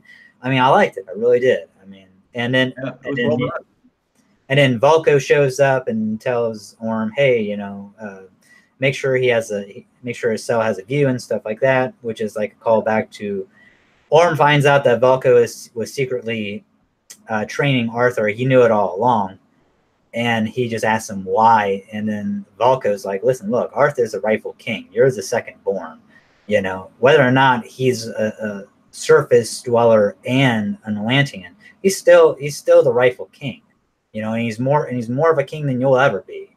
You know, he just tell his fucking Orm straight up, and he's like, huh, all right, well, give him a cell and make sure it has a view, you know, and basically to see the destruction of the surface world, you know, and stuff like that. Yeah. And so it's a callback to that. And then you know, you see, and what I love too is that Arthur, you know, Jason Momoa says, "Listen, look, when you're ready, let me know and we'll talk," you know. and basically saying that, hey, listen, look, we can come to some agreement and stuff like this. You know, you don't have to be locked up forever. I mean, there's hope, you know, and you know, instead of just like, hey, lock them up and throw away the king and stuff like that. You know, which I loved. I liked, and yeah, it was beautifully done. Yeah, and then they bookended it with Alana. What was her name? Atlanta. The mother, Alana. Coming back to the wharf for Tom. Yeah, because and I thought it was beautiful. I actually got a little misty-eyed. I did too, man. I mean, yeah, especially like, it was well done. It was well done. Because just to add to what Chris is saying, basically before Atlanta left, she said, "Hey, listen, look, I will return to you one morning at this dock, you know, and for fucking like 20 years or 20 some odd years, Tom would go out to the dock, to the edge of the dock of the lighthouse and wait for her. And then so, you know, he's doing his whole routine, and the next thing you know, he's looking down and, you know, going down the steps, and then he sees her, and then he fucking just runs to her, man, like, holy shit, like, I can't believe this is real. And it was beautiful. Yeah, I mean, and she touches his face, and, you know, then they kiss, and man, it's just fucking great, man. It's like, you know, I was like, I know. And you find out how tall. I mean, like, Tamara Morrison, I think he's like a 5'11", 6 foot. But God, by God, man, I mean, like, Nicole Kidman, she's pretty fucking tall, man. She could have been a volleyball player. I mean, she's like 6'2". She's a big lady. Because she ain't no fucking heels or anything. She's like flat-footed when she meets this motherfucker. And she has to bend down. You see her fucking bend her knees to kiss this dude. I'm like, damn, that's love, man. She's a tall lady. Yeah. Imagine she was dating Tom Cruise, and Tom Cruise is what, 5'1"? Well, technically, his IMDb says 5'6", but or 5'7". I'm 5'6", so I think that motherfucker's short. I mean, I think that guy's like 5'3", 5'2". You know what I'm saying? I think he just kind of adds. Yeah. I think he just. You don't watch Family Guy, but there's a recurring character on there called Tiny Tom Cruise. Tiny Tom Cruise, really? Yeah. Who Stewie is a friend with. Not really. But but and one thing that we did kind of skip over, and I just kind of want to spend, is that we actually see, okay, so one of the places that they actually go to is Sicily, Italy, and this is where Black Manta comes in and is getting his revenge. Now, I will say this is some baller shit, and where we see Black Manta just fucking, and he has like a couple of Atlantean cronies and stuff like that with him, and they're in their fucking Hydra suits because they can't breathe, you know, on the surface world. But man, he fucks up Arthur, man. And I actually have like a statue from let me see it. What's that? Oh, you want to see it? Let's see it. Oh, okay. Yeah. Look at that ass. Look at the ass on that.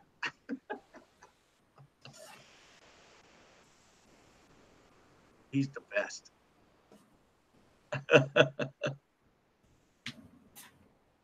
Oh. Yeah. Dude. Yeah, I picked this up at work. Just to let everyone, I work at GameStop. And yeah, that's beautiful. Yeah, this is actually when they were in Sicily, and like they were going up to find out who was a king and stuff like that. And Arthur's like, hey, that is nice. Yeah. Look at that. A lot of detail in that. That's nice. Oh man. Is that just resin? I don't know what the fuck it is, man. But it's dude. It's just like I love that is solid. The tubes coming out of the midsection and stuff, like right here. Like I love that, man. Oh yeah. And then But yeah, man, like fucking. But yeah, I like the column right here, like because like when I first saw, like, because we got it in, and I hadn't seen the movie yet, and I was like, man, that looks like fucking like Roman-esque, you know, type shit. And cool. and then when we first, hold on, put that to the side.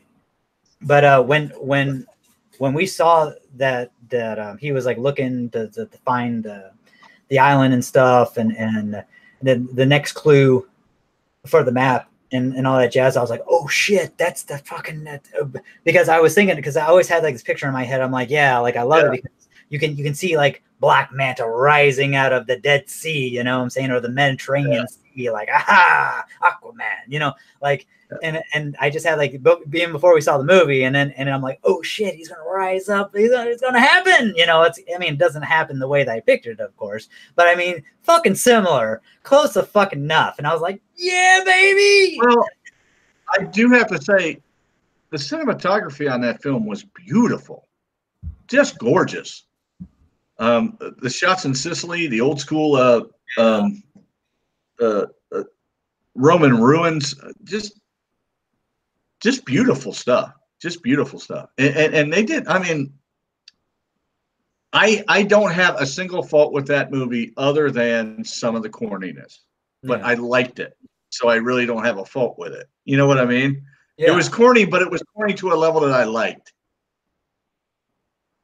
Yeah, I mean, if that makes sense. No, yeah, I mean, it kind of reminds, like, I guess like kind of like an '80s movie, kind of that kind of corniness. Is that what you're kind of going for? Okay. No, it was almost as though the corniness made you know that it was kind of self-aware, that it was aware of its own corniness. It's hard to explain. No, I mean, but I liked it. Yeah, I mean, I get what you're saying, man. Yeah, and that's, and there was, like, I'll probably have to see it again, man. And but yeah, it's like, and that's the problem with me is that, dude, if there are certain things like the whole Black Manta stuff, like I really loved, and we got some pretty good screen time with him. Like there is one thing where I will say that just kind of doesn't make sense, and how he survived the accident is beyond fucking me, you know, without having like serious irreparable damage other than his fucking eye. Is when because Arthur basically, I mean, fucking Black Manta's fucking him up and shivs him, you know, fucking just shanks him in like the kidneys and shit, and with the Atlantean technology, and he was not going out with fucking blood, man. I mean, you know, no shit. And this guy holding back. Oh no! And the thing is that Arthur takes looks like fucking like a ball, two balls and a chain, and just fucking throws it. You know, and it wraps around fucking Black Manta's neck, right? And it goes wraps, and then he fucking they're not just balls. They're two cannonballs. Yeah, which one can assume are 20 to 30 pounds each. Yeah, or heavier. Heavier. Yeah, on that chain. And he just whipped around like it was nothing. Yeah, and threw it at him, and it smashed him in the face. It didn't smash him in the face. See, okay, so the scenario is Black Manta, he has like jump jets, right? Okay, so his jump jets on his back are going all wonky and shit. And the thing is that because like one's not starting up or doing its thing, you know, it's not functioning right. So Arthur fucking just, you know, last ditch effort, just throws these fucking cannonballs with the chain on it, wraps around his fucking neck, and then with the, you know, with gravity, you know, and physics and shit, he goes down, and he just doesn't fucking go down. He hits every fucking rock, every ledge on the fucking way. Like, he boom, boom, and he even ricochets off at one point and smashes his fucking helmet wide open. And while this thing is wrapped around his fucking neck, I mean, his neck alone should have fucking snapped like a fucking twig, man. And that's where that's only I'd like to think that his armor saved him. Yeah, that's true. You know, I mean, probably reinforced. Yeah, I mean, Atlantean. Yeah. I kind of. Yeah. I mean, but you're right. I mean, had he? Because you're talking about if he had surface dweller technology towards Atlantean. Okay. Yeah, he had Atlantean armor on. He had taken all that shit and designed it into all the Atlantean stuff and taken the tech and embedded it. But when it happened, I thought the same thing you thought. Yeah. When it first happened, I was like, why isn't he fucking dead? Yeah. But then I was like, you know, I mean, I hate to give people a one-off or an explanation for something, but it makes sense that the Atlantean armor would save him from the falling down the rocks and all that. Yeah. Yeah. No, you're right. You're right. When it happened, I was like, holy shit. Yeah. Why is his head still on? Yeah, because I was like, God damn, I mean, I guess rage must fuel this motherfucker like fucking pretty damn good. I mean, shit. I should be more angry more often, I guess. Like, works for him. Oh, God. He was so bad, wasn't he? But what's that? Him and the Hulk. Yeah, I know. Him and the Hulk. But no, that does make sense. By the way, still an awesome book. If you're not reading it, pick up Immortal Hulk. Amazing. Really? Amazing. But yeah. It's really good. Well, that's good, man. I'm glad you like it. But yeah, but hey, yeah, but thanks for clearing that up for me, guys. Yeah, I wasn't even thinking about the Atlantean technology, especially like around the neck piece and collar and stuff. Yeah, yeah. I mean that makes sense. I mean that does. But I get it. When I first saw it, I was like, "Fuck." Yeah, I was like, "Damn." I mean, yeah, I was just like, because I mean, he's like, bam, bam, bam, bam, and then just, how is he not dead? Yeah, because I mean the way that it happens, I mean when you watch it, it looks so fucking brutal. I mean, it's like, damn, I mean it's violent as fuck. I mean, and that's like this motherfucker. And it's so good. I mean, it's obviously CGI. Well, not obviously. I mean, you can't visually tell it's CGI, but one would assume that it's really CGI just because of the brutality of the fall. Yeah. But it looks real all the way down. I mean, the sound effects. I mean, everything. I mean, I was like, I cannot tell in this movie where the CGI ends and the practical effects begin. They did an excellent job. They really did. So yeah, and bonus to it. And what we're talking about too. I mean, the post credit scene basically explains like you see Black Manta kind of like on this like piece of wood, and he's basically floating out. I mean, his helmet's fucking cracked and stuff, and so you get a glimpse of this Dr. Shin who talks about Atlantis on like a television set, and he's a doctor, oceanic doctor, and he's played by the guy who played Kim Jong-il in that Seth Rogen film. Oh, the interview. Yes. Yeah. His name's Weldon. What is his name? Weldon Park. And he's also on Ant-Man and the Wasp. Yeah. Yeah. He's great. Yeah. He makes me laugh every time. He just always makes me. Yeah. He's a funny dude. Yeah. I mean, yeah. So, and that's like one of the things that James Wan was saying. Like one of the things that he regretted was that he couldn't get Weldon Park in more scenes. He wished that he could have got. Oh, he's a great actor. Yeah, he really is. And that's what he was saying on an interview. It was like, the one thing that I hated was I had to cut, a lot of his stuff out. That's why you only see him in that one kind of like a cameo, and then in the mid credit. But Dr. Shin is actually a character. He actually, which is crazy because in the New 52 run, Jeff Johns, like Dr. Shin knows about Arthur as a child. Right, because Tom Curry actually takes him to Dr. Shin because he's like, hey, I don't know what's going on with my son. So Dr. Shin kind of tests him and does tests and helps Arthur to control his aqua telepathy and stuff like that. And so communicate with dolphins and shit like that. And it's actually really cool. I mean, it's really baller, man. But the thing. Oh, I love that a scene we didn't bring up. I'm sorry, I don't mean to interrupt. But a scene we didn't bring up was when Arthur was a kid and he was in the aquarium. Oh yeah, with the shark. With the sharks that were ramming against the glass to protect him. Yeah, which was cool. Yeah. Real quick. Yeah, because these kids are kids in like a higher group because they're basically at the aquarium on a field trip at school, and these kids are basically they're at the Boston Aquarium, and And these kids are kind of like in a higher grade, like bullying him. It's like, oh, Arthur, what are you doing, talking to a fish?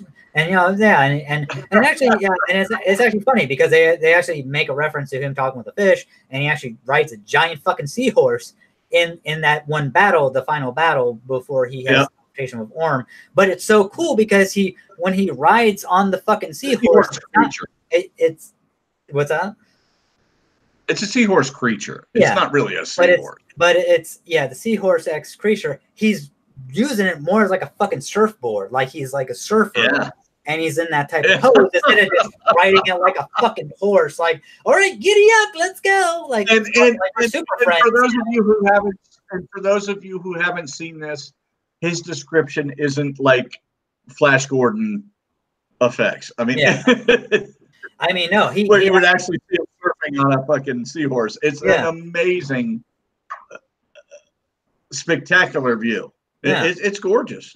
It's really well done. Yeah, but so like and then so like the kids are because basically before the kids start bullying him, Arthur is actually like communicating with like the aquatic life in the aquarium, just natural and stuff like that, and basically reading its thoughts or their thoughts.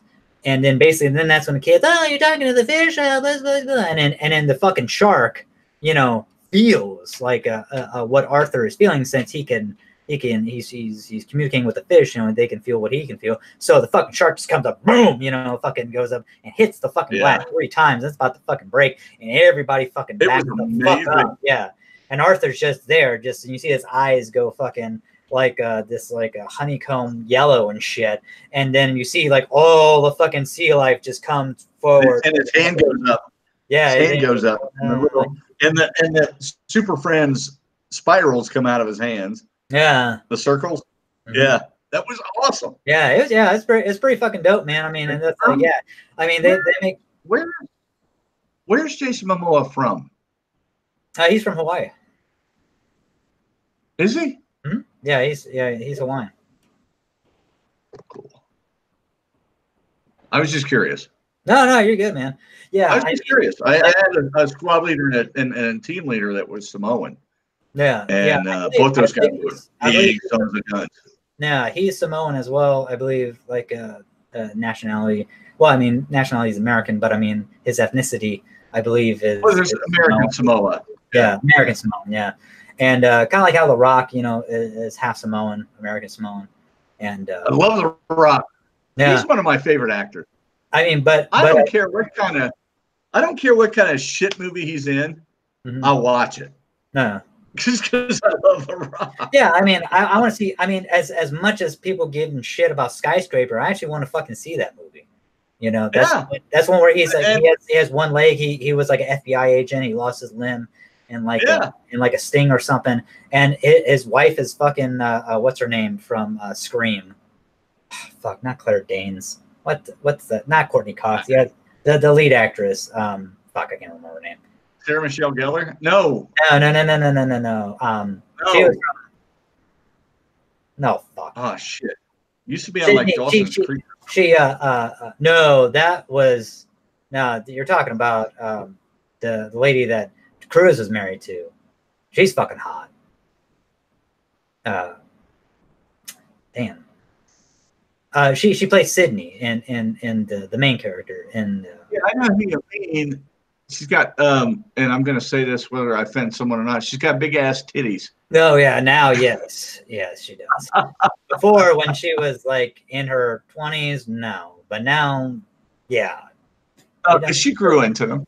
Mom now, so it's like, that's what Milk does. She's a great actress, actually. I wish she was in more stuff.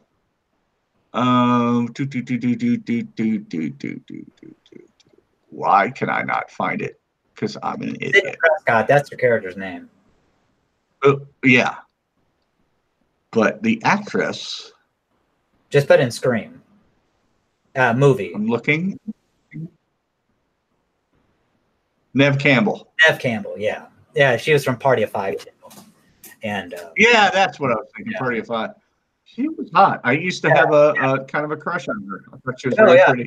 Well, see, she was. And, I think And she started in the third season of was House of Cards, and brother, you Yes. want to grown the fuck up, man. Like she has some big old tickle bitties. God damn. I mean, yeah.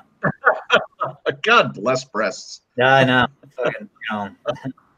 Hate me all you want. Boobies are wonderful. Yeah. You know, I'm like, hey, save the tatas, man. That's what I'm all about. You know, wearing some, you know, fucking, you know, pink. You know, for safe. It's important. It's important. I'm always giving money to breast cancer research. That's a horrible thing to happen to someone. Yeah. And then for males as well. There have been quite a few males that have had breast cancer that have had to have their memories removed. Yes, men can have breast cancer. Well, yeah, I mean, well, technically, I mean, you know, I mean, we have breasts too. Yeah. They're just, you know, I mean, we do. We just don't have the functionality of like having functionality of la boobies. Yeah, I mean, I've not wanted to, other than Jason Momoa, I haven't wanted to suck on a male's breast. But yeah, it's kind of funny because so Jason Momoa, he's Hawaiian. Tamara Morrison is actually New Zealand. He's a New Zealand, like the I don't know what the actual indigenous people of New Zealand are. I'm assuming New Zealand. Other than New Zealanders. Well, I mean, you know how. You know, maybe it's like Australia. I don't know like what the tribal name, you know, or like, you know, but but that's like one of the in what the fuck is it? In the movie Aquaman, you see Aquaman wear the that green jewel. That's actually a New Zealand. That's like a tribal emblem of New Zealand. I can't remember what the fuck it is. I heard it on an interview once, and I can't remember.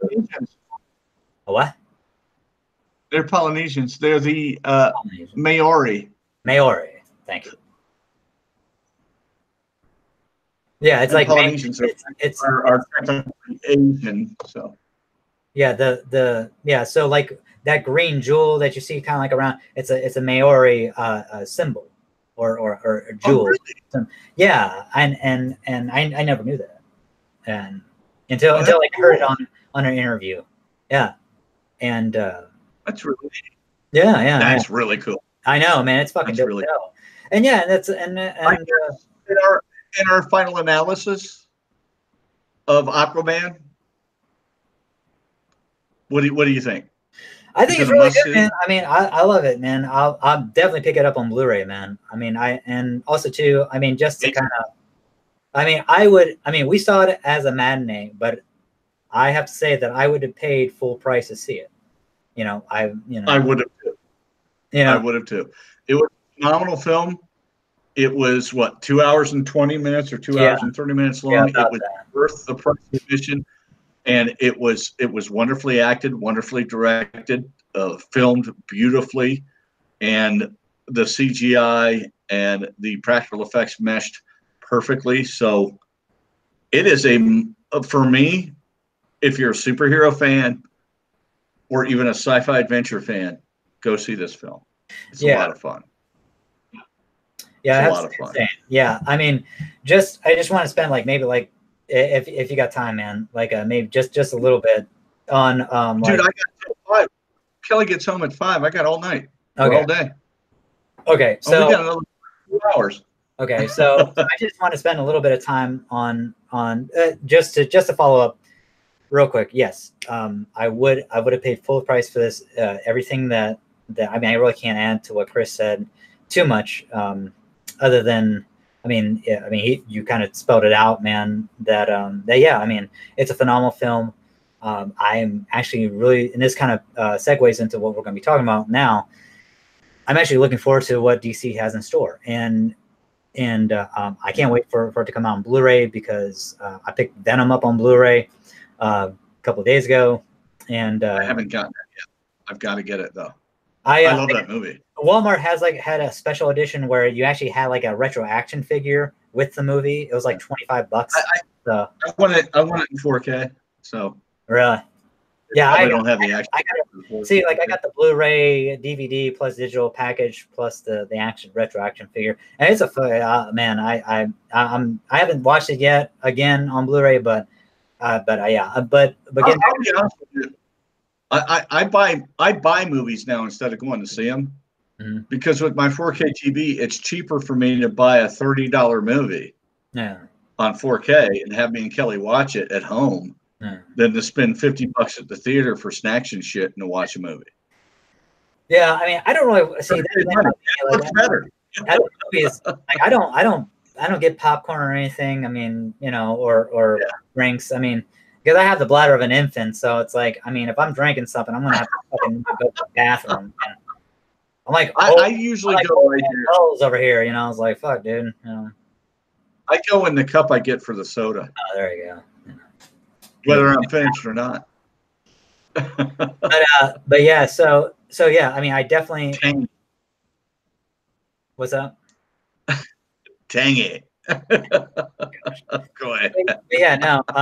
But yeah, no, definitely, it's a must see. And also too, what I wanted to talk about now was, okay, so what do we think of the future of DC? Is this setting up, like, since Wonder Woman was a big hit, it made over I think it made $850 million so far. So basically, my thing is, okay, like, what the future is DC? Is it has this basically broken the mold? Has it? I mean, have we cracked the code on this? So just to let me. Okay, so Aquaman on his first. Aquaman is breaking records worldwide, and that's not even including American sales. But you know. So just to let you know, okay, so just the first week in domestic, it made close to $68 million, you know, on the first weekend. Okay. Now the second weekend we look at, it made over 52 million. It dropped. That's not much of a drop. 2%. Yeah. Usually a good movie will drop anywhere from 50 to 55%. You know, 60 is kind of that's not much of a drop. But here's the thing. What that is people were afraid to go see a DC film. Yeah. Yeah. I mean, and that's so they allowed the people that were DC fanatics like myself to go out and see the film. And then they heard word of mouth that it was good, and they went and saw it. Exactly. Because basically, imagine, because, like, you know, Marvel movies, they usually do like what, like $100 million. I mean, minimum, you know, I mean, unless if it's like Ant-Man and the Wasp, I mean, you know, or Ant-Man in general, it's like, you know, usually they're doing like 90 million, stuff like that. I mean, where this one did close to 68 million on the first week, second week, you know, it did over 57 million, 57.1 million. And the thing is, and imagine, like, and what's so great is that, okay, so you had Mary Poppins in competition, which didn't really do that much, and you had Into the Spider-Verse that was on its like second or third week, which I really want to see. I haven't seen yet. I do too, and that's the thing. But man, I was just so stoked. I mean, I love Spider-Man too. I mean, it's just one of those things. We should go see that. What's up? We should go see that. Yeah, I know, man. Yeah, we should before. Because I mean, Peter Parker is my favorite Spider-Man. I know, man. Spectacular. Hey, dude, that's my man. John McClaney, man, or Mulaney. I love the Spectacular Man. That's just my man. But yeah, and then so you have this, and then basically it killed in China. It's made. Let me get the fucking. Okay, so total gross right now for worldwide of Aquaman, it's $838, almost $839 million. Holy shit!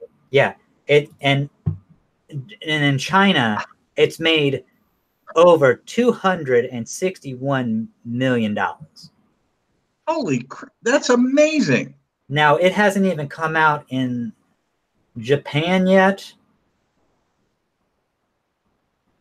I mean, it's not done with its international box office. I mean, Japan is probably, you know, like, well, it came out in Russia. Japan's gonna hate it. I don't know, man. I don't know. I mean, they Failures. but yeah, Australia came out, UK came out, Portugal, Norway, I said it. Zealand. But yeah, I mean, dude, it's like, and dude, it could theoretically, man, it could. Yeah. I don't think it's gonna crack $1 billion. That's high hopes. I mean, I hope it does, but I think think it will. I think it's gonna at least do over $900 million. I'm gonna predict 1.2 billion. 1.2, really? Yep. I mean, I hope it does. Yeah. I mean, I really do, and I hope that, because I hope that this is the resurgence of, as we were talking about earlier, the DC extended universe, the DC movie universe, or whatever you want to call it. I love the DC properties. I've always loved them since I was a kid. Not that I wasn't a Marvel fan, because growing up I was a huge Marvel fan, and I kind of switched to DC when I was young adult. But I love both comic companies, and I love both properties. I'd love to see both of them do well in the theaters, so that we can continue to see more quality superhero films. And I would love to see a few more breakout films like Aquaman, which wasn't your typical DC superhero film or any superhero film. It was more an action adventure flick. And I love stuff like that. Yeah. I love superhero movies that aren't necessarily superhero films. Captain America Winter Soldier. Excellent spy movie. Dark Knight, The Dark Knight was an excellent detective film. And this Aquaman film was a fantastic action adventure movie. And I'd love to see superhero movies that capture an entire genre instead of just the superhero genre. And that's a beautiful thing. That way everyone gets involved, and you just totally enjoy it, and you're not subjected to the same old stale us versus them, I gotta save the earth superhero movie. I love unique superhero films. As a matter of fact, one of my favorite superhero films was Blade. Mm-hmm. And I wouldn't necessarily call him a superhero, but he is a comic book character. Yeah. And that movie was amazing because it appealed to both comic book fans and horror genre fans alike. And that's what I like about these genre capturing films. There need to be more of them, in my opinion. Yeah, no, I mean, you're right. What's up? I said, in my opinion. Nothing, man. Go ahead. I'm just fucking around. No, you're good, man. No. I mean, you basically nailed the what is it? Nail on the head. Yeah. The drunken nail on the head. Yeah. No. I mean, what you said, everything you said was pretty accurate, man. I mean, it's like, yeah. I mean, I do love the first Blade too, as much as I know when we were over at MEC, like I was, like giving Wesley Snipes shit and stuff like that. Going on his fucking I'm Still Relevant tour. I mean, I love Wesley Snipes back in the day. Nino Brown, fucking the first Major League. He was a phenomenal fucking Blade. My brother's keeper. Yeah. I mean, he's a phenomenal fucking actor, man. When he wants to act, he can fucking act. Great. Yeah, he is. Yeah. I mean, the first Blade, man. I mean, he went balls to the wall. I mean, hell, even like now, he's like, motherfucker, I was the first fucking comic book hero. Fucking Blade. It's like, I'm the one who started it all. It's like, well, yeah, technically, I mean, okay. Well, I mean, if you ignore Superman or Batman, but yeah. Well, yeah, I mean, he's talking about like with Marvel, I'm saying? The first like Marvel superhero, what I'm saying? That's what, because everybody talks about fucking Iron Man, and he's like, whoa, baby. I remember a fucking movie I did back in 1998. or at least we started filming in 98, came out in 99, and it's called fucking Blade, all right? And I was that was a comic book character no one gave a shit about. I fucking made it. I bought that movie about a week ago for $5. Oh yeah, dude. In Blu-ray. I got it over here. I played it on my 4K TV, and it still looks amazing. Oh, dude, it still looks phenomenal. I love the fucking opening credits, man. Like, or the opening, the first scene when that girl, when that vampire chick is taking that dude to the fucking blood rage, and there's the blood rage. Oh, I'm like, so good. Oh yeah, and then just the music. And he just shows up and just starts waxing motherfucker. Oh yeah, dude. He starts. Oh, dude, it's so good, especially when he throws the thing, and then he catches it again. Oh, dude, it's like, I love that. That is a good fucking Snipes, man. That is Snipes at his fucking prime. That's before we got coked up Snipes, you know, and then fucking trying to get out of my taxes, fucking Snipes. I mean, you know, the man is a fucking phenomenal actor. It's like, you know, I mean, I have always liked him. I liked him in Passenger 57. I just liked him as an actor. I fucking White Man Can't Jump. Loved him in White Man Can't Jump. I thought he was fucking great. I'm upset that he had so many. Unfortunately, pride comes before the fall. Yeah. All the time, and that happened to me quite a few times. But when you act prideful, man, it gets snatched from you, and that's what happened to him. He was acting prideful, like he was the man. He was the man, and then someone came and got him for taxes. I mean, come on. I mean, it's like, you know, and I blame his tax guy for that, but and I feel bad for him, but he's the one who took the fall. So. But I'm just, for me, I'm just kind of like this, man. If he didn't have any fucking thing to do with, then he would have never got jail time, or he would never confess to something. Come on, Greg.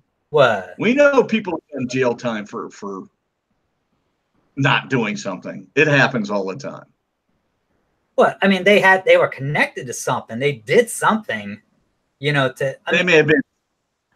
They were to Jim or prison. I mean, motherfucker did prison time. I mean, it wasn't just like fucking jail. I mean, it was the government's on us. I mean, the thing is, man, is that if he, to me, it's like this. Right. IRS. It's the IRS. It's the IRS. Well, yeah, dude. But the thing is, man, is that okay? It's like he's like, hey, listen, look, I had no fucking, I didn't know anything about this. My man was supposed to take care of the books. Okay, then he should have fucking tried to fight it. I mean, at least be like, listen, look, man, it's like I'm not fessing up shit because number one, this is my fucking accountant. This guy's supposed to take care of my shit. It's like if he wasn't doing anything, what I'm saying is if he wasn't doing anything fucking shady, then he wouldn't. Then I'm not saying he wouldn't have done jail time. Is that the motherfucker wouldn't have been like, okay, I'm going to do some fucking jail time. You know, he would have fought it. We would have heard about the going to court and trying to fight it. What I think is, and he did try to fight it, but what I think is, he needed a lesson in humility, and it was provided for him. Simple as that. That's how life works. Do you agree? No. What? Well, no. I mean, it's like, well, I mean, I don't know. I mean, it's like because I don't know the full. Because the problem is that I don't know the full fucking story. The only thing I know is that Wesley Snipes got in trouble for paying his fucking taxes. But the thing is, man, is that but solely blaming the tax guy. And then, but then again, Nick Cage got stung for taxes and didn't go to jail. Yeah. So what's the difference? I mean, the only thing I can think of, man, is that maybe is that I mean, if like maybe ethnicity played a part in it, which a lot of people like to say. I mean, I'm not saying that doesn't, because it does. I mean, I would say that, but I don't think that's the case in here. But I honestly think he needed a lesson in humility, and he got that lesson by going to jail. That's just, I mean, God provides, and I can't believe I'm saying this on air, but God provides those lessons for you. Well, yeah, but I mean, I don't think that. Okay, I don't think that he need. Okay, So I said it. I said it. I don't think any of it. Real quick, man. I mean, I just don't think that if he wasn't, well, if there wasn't something, if he didn't do anything, he would have tried everything in his power to have fought it. And that's the thing. Yeah, I don't know if he true how much he fought and how much he settled. You know what I'm saying? That's the thing. Is that I agree. I'm not saying because they can be like, hey, you try to fight this, we'll bankrupt you, you know, where it's like, hey, you know, you do some prison time, you know what I'm saying? Because that's what the criminal justice system does. They make you look like, hey, you know, it's like you just do a little jail time, a little prison time. What's the matter? It's like, blah, blah, blah. Motherfucker, because the rest of your life is fucked now because you're now you're confessing to a crime, and now you're fucked. In society's point of view, like if Wesley Snipes wasn't a fucking celebrity and he was like some regular person, Joe Schmo off this fucking street, they would be fucked. They would have no one would have heard about it. Yeah, well, no one would never heard about it. But now the motherfucker is at a disadvantage because nobody's gonna fucking hire him to work a fucking like 9-to-5 job. Even if they did, they're gonna hold that shit over his fucking head, like hey, you don't do as I fucking say, you know, or you know, you don't do as I say or do as I do, motherfucker. You know, I'm going to tell your parole officer. Also, too, yeah, it's like you have a parole officer. Now you have to pay fucking fines to your parole officer. With what fucking money? It's like, oh, the money that you're supposed to be getting by getting a job. But now you're in debt up to your fucking ears because of our criminal justice system. Yeah, you know, and that's one of those things where it's like I could go off on a fucking tangent because I learned about this. It's not just the CJS, but it's also the IRS. And when the IRS corners you, they start looking at things and throwing things at you and offering you this and that and this and that. And he took what he probably thought was the most advantageous to him, and he probably took what was most advantageous to him where he would have the most money when he got out. Yeah. I mean, probably, man. I mean, that's the thing. Yeah. Because and it was just 3 years. I don't see Wesley. Oh, it's just 3 years. And he was in a federal pen. And he was in a federal pen. He was in a cakewalk pen. I mean, and he was going to touch Wesley fucking Snipes in the fucking pen. I'm gonna fuck you in the ass, but ow, dead. I mean, yeah, I mean, he has a fucking black belt. I mean, I know it's like, and that's the thing is that, yeah, but it's just one of those things, man. I mean, it's. I love these kind of talks. But I agree with. I mean, you never know. Yeah, you don't know. It's like, I mean, like, I don't know. I could be totally fucking wrong. I was like, dude, I didn't do shit. For some reason, the IRS, they said I have to fucking do this. And yeah, I mean, it would be, I would love to talk to Wesley Snipes, his fucking prayer beads and like his fucking chakras and him going on his fucking, you know, I'm still relevant tour. You know, it would be great. I'd be like, hey, man, you know. Gregory. What's up? Gregory, out of the two of us, if we ever get a chance to talk to Wesley Snipes, I'm not going to ask about fucking taxes. I am a fan. I am a huge fan of his. So it should be me. Well, there you go, man. You can have it. It's like him about his chakras and his relevancy tour and all that shit. That way I can talk to him about his actual career. Yeah, it's like, you'll be like, this motherfucker, my co-host, thinks that you just skipped out on your fucking taxes. He has no fucking remorse for you. He thinks you're a total dick and like you deserve like punishment. Me, on the other hand, I'm a big fan. My name's Chris Schwartzlander. I loved you. You should do Nino Brown Part 2, the sequel. That's what you should fucking do. New Jack City. It should be New Big Dick City. That's what it should be. Bam. Fucking New Big Dick City with fucking Wesley Snipes. Man, just give him the big old black python. Pow, pow, pow. Right there. I'd be like this. Oh, Wesley. Oh, Wesley. Like, wake up, you drunk motherfucker. Great actor. I liked him in Expendables 3.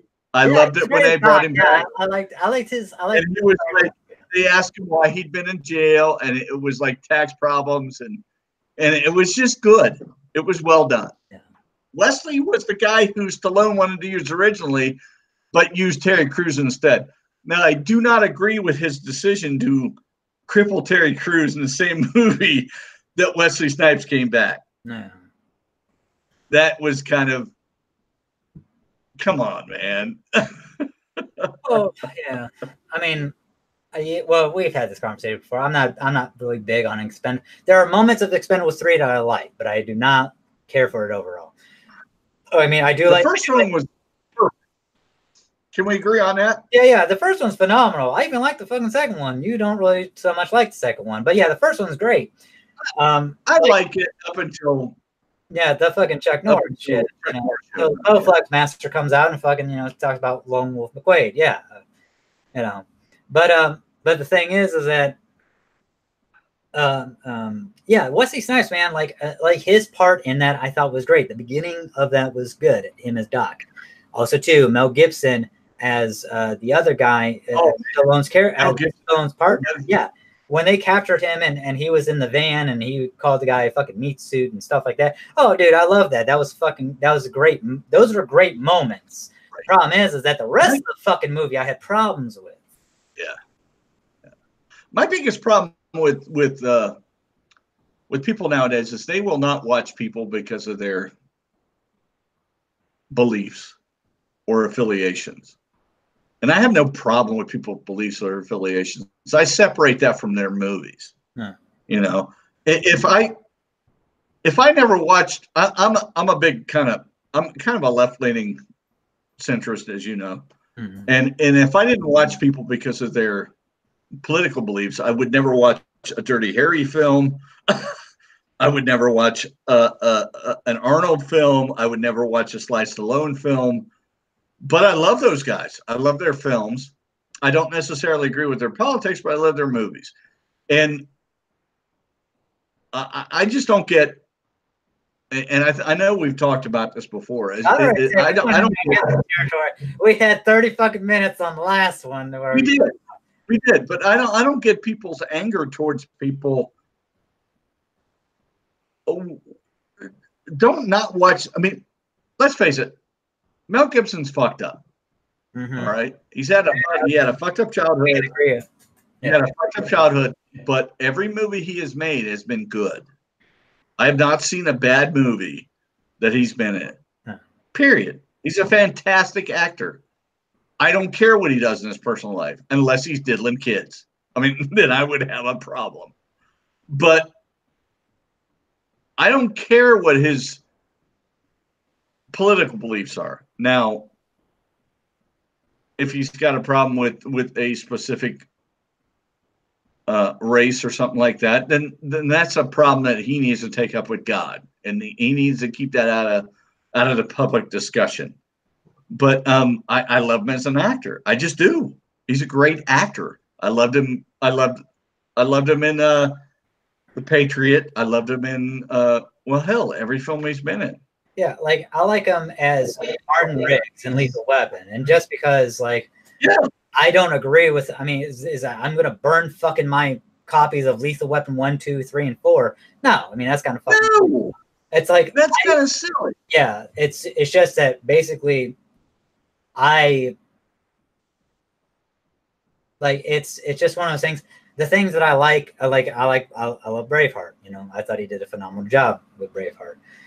Oh yeah, even though it's historically inaccurate, it's still good. It's inaccurate as shit. I mean, but I mean, what he did with it, I thought that was great. Yeah, I mean, but yeah. So I mean, but Mel Gibson is just like I mean, we talked about it before. I mean, Mel Gibson just it's a very, very touchy and very hairy subject because there's a lot of moving parts and a lot of variables when it goes into because there are a lot, and I don't know what it's just not Mel Gibson, but the way that he was raised. That's what influences decision making and the way that he views. I know what his father believed. Yeah, but I don't know exactly what he believes because he's never stated it. So, I mean, just because he supports his father doesn't mean he believes what his father says. Yeah, but I mean, there was an interview like we talked last time. I mean, like he supported what his father taught them growing up, and it's just kind of like, it's like motherfucker, it's like, so you really believe, so your father taught you to believe that the Holocaust never fucking happened, so you actually support that shit? Well, that's fucked up. Yeah, that's what we talked about last time, and that's what I'm. But I mean, but he's. And this is what's fucked up is that he's kind of gone back and not gone. It's like he takes 2 steps backwards to gain 1 step forward, and you're kind of like, okay, dude. So why don't you just fucking say what you're trying to say? Do you? I mean, instead of just say, hey man, my old man, he fucking, he got problems like mental issues. Yeah, they all fucking have shit.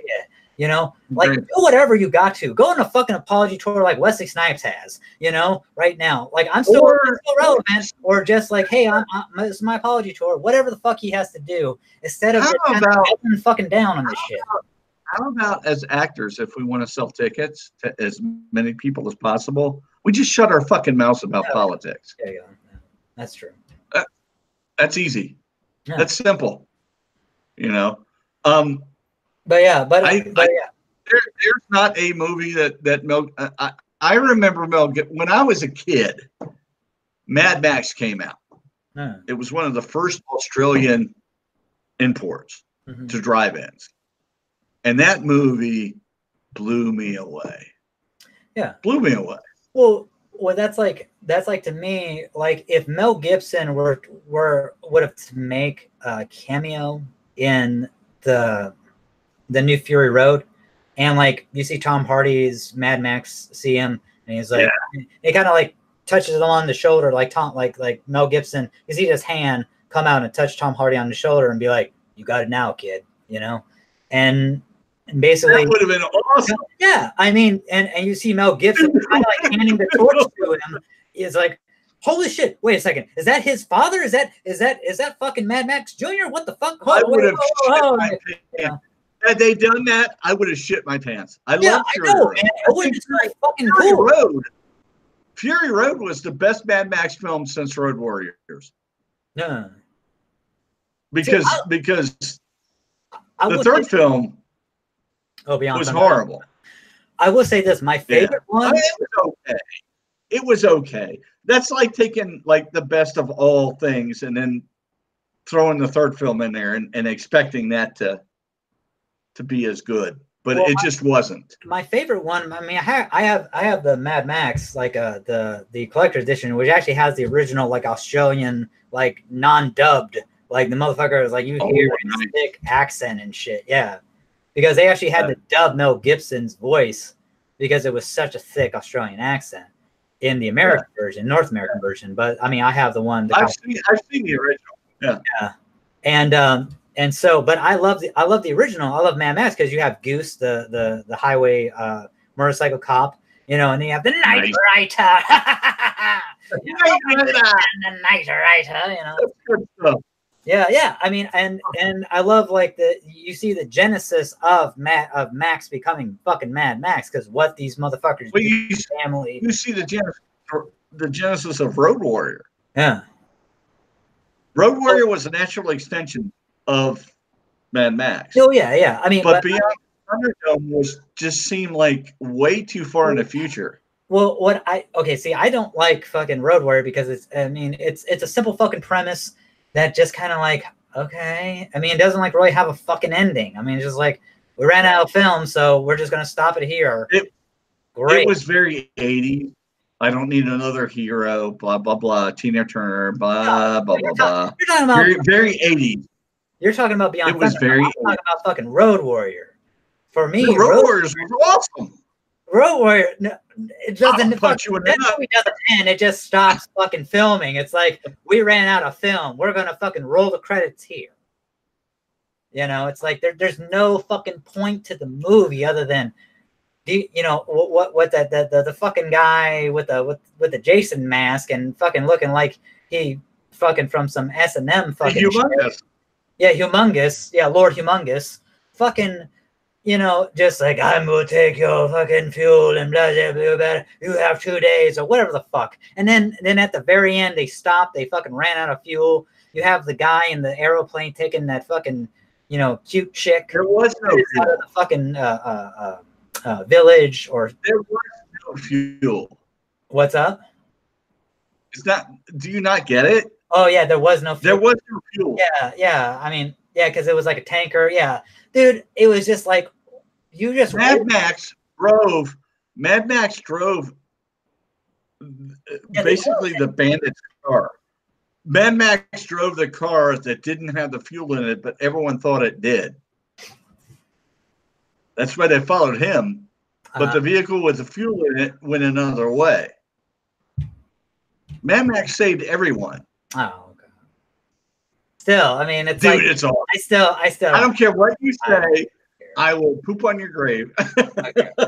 I like the first one. I like the first one because basically you have this dystopian future. You have this apocalyptic. I mean, they're not there yet. I mean, they're on the fucking brink. And they even tell you, like, in the right beginning fucking credits, like the Crow, like kind of like the Crow. Yeah. Like it, you know, it tells you like this Australia is on the brink of fucking destruction, of economical crisis and stuff like that. And these policemen are like the last line of defense in the way of anarchy, and I love that shit. But I love Beyond Thunderdome, you know. Right. Too. I mean, dude, Tina Turner was hot as balls, man. I mean, goddamn. I mean, I will admit Tina Turner was hot as balls. But if you say I love Beyond Thunderdome again, I will slap you next time I see you. Oh man, I love Beyond Thunderdome. I loved it. Oh. It was great. Oh, how dare you? It was good. And it does have its place in the Mad Max trilogy. It really does. Who runs by town? Master Blaster. Oh, who runs? I love Master Blaster. I know. That was awesome, man. That was awesome shit. Of a child. I mean, there's so many quotable lines in that. It's like. But yeah, you talk that shit about Road Warrior. Right, the deal, spin the deal. It's like, oh my god, dude, that's so good, man. Oh. I bought Road. Okay, you had the original. That was the Aussie release, right? And then you had Road Warrior, which was a limited budget release where the guys didn't have a lot of money, and they were trying to bring it to America. And here's what we got. And it was beautifully done. I don't care what you say. Yeah, it was amazingly done. I'm not saying that you're wrong. And then you've got the slick, high-polished Hollywood version with Tina Turner in it.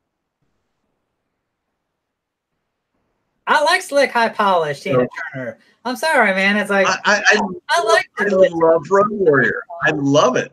And then I think I'm not going to say it's horrible because I did enjoy Thunderdome to an extent because it continued his legacy. But Fury Road was awesome. Yeah, I mean, that's what I'm saying, man. I mean, Fury Road is a baller, man, especially like with Tom Hardy. In the beginning, just kind of like just fucking running away from that shit. I mean, just so fast paced, so high octane, you know, all pun intended.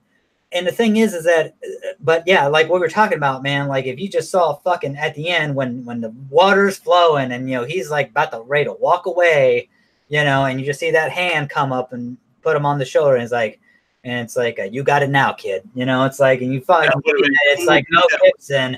It's like, fucking shit, man. That would have, I would have been, oh, fucking shit. You know, it's like, oh man. Mel Gibson, you know what? Is he Junior? What's going on, man? It's like, you know what? I'm sure that they could have done that. They could have. They didn't think of it. But that would have been awesome. I know, man. No, and I can guarantee you, well, probably two things. Tom Hardy was amazing. I know. It's like, yeah, Tom Hardy can. I mean, to me, man, Tom Hardy can do no wrong. That guy could shit on the shitter and recite Macbeth, and I probably would watch it. You know, it's like, amen. Out. He could sit in here on the toilet and read the fucking menu for the restaurant down the road, and I'd be happy. Yeah, I mean, it's like, you know, I mean, because the dude, that's the reason why I ain't gonna lie about this one. That's the reason why I saw Venom. That's the only fucking reason why I gave two titty Me fuck too. about Venom was because of Tom Hardy. Honestly, I knew that honestly, me too. because I've always liked him. I saw him in the Star Trek film Nemesis. yeah, Nemesis, yeah, where he played the younger. I saw him in. Pika. I saw him in the Craze. I don't know if you saw that. No, I didn't. He played the twin. Legend, yeah, Legend. I own the movie. I haven't seen it. Yeah. Good film. No. And I'm just, he's an amazing actor, and everything he does is going to be good. So I would, and of course, I saw him in Batman. Yeah, it's Bane. Blah, yeah, blah, blah. The Dark Knight. It's Bane. So everything he's in is going to be good, and I was not disappointed in Venom. because he's one of those actors, man. Like him and Christian Bale. Like I don't see those fucking actors. Like I don't see. Oh yeah, it's Christian Bale, fucking just doing his thing. No, it's like it's Christian Bale playing Dick Cheney, or Christian Bale being John Connor, or Christian Bale being Bruce Wayne, or Christian Bale being Patrick Bateman. You know what I'm saying? American Psycho. Tom Hardy, same way. He's like he's Ivan Locke. He is Mad Max. He is fucking the Cray brothers. He is, insert fucking character, Bane, whatever. I agree.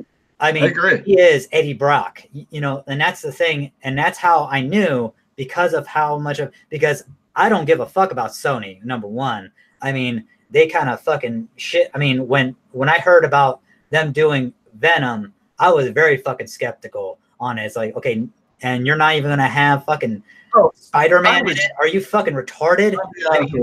I was extremely skeptical. I was extremely skeptical about them doing a Venom film without it being attached to the Spider-Verse. Yeah. I found that problematic, but when it came out, I was like, "Oh my god!" But this is an excellent film. The only saving grace, like when they announced that Tom Hardy was going to play Venom and Eddie Brock, and I was like, okay, yeah, I gotta fucking see this now. I gotta think twice about this. And when he fucking stayed on for it, because I was like, okay, yeah, he signed up for it, but that motherfucker may drop that shit like he dropped other fucking roles. Because Tom Hardy, if Tom Hardy finds out that it's gonna be shit, that dude drops that crap. And I don't blame him for dropping roles, because it's like, yeah, you don't have your shit together, so fuck you. I'm not putting my name, my good reputation on this piece of shit. But once he fucking stayed for it, he signed on, and they went into fucking production. They got all the pre-production, and now they're fucking in production, and they're actually filming. And we saw fucking photos of him like as Eddie Brock with the pen and pad, asking fucking Riz Ahmed's character.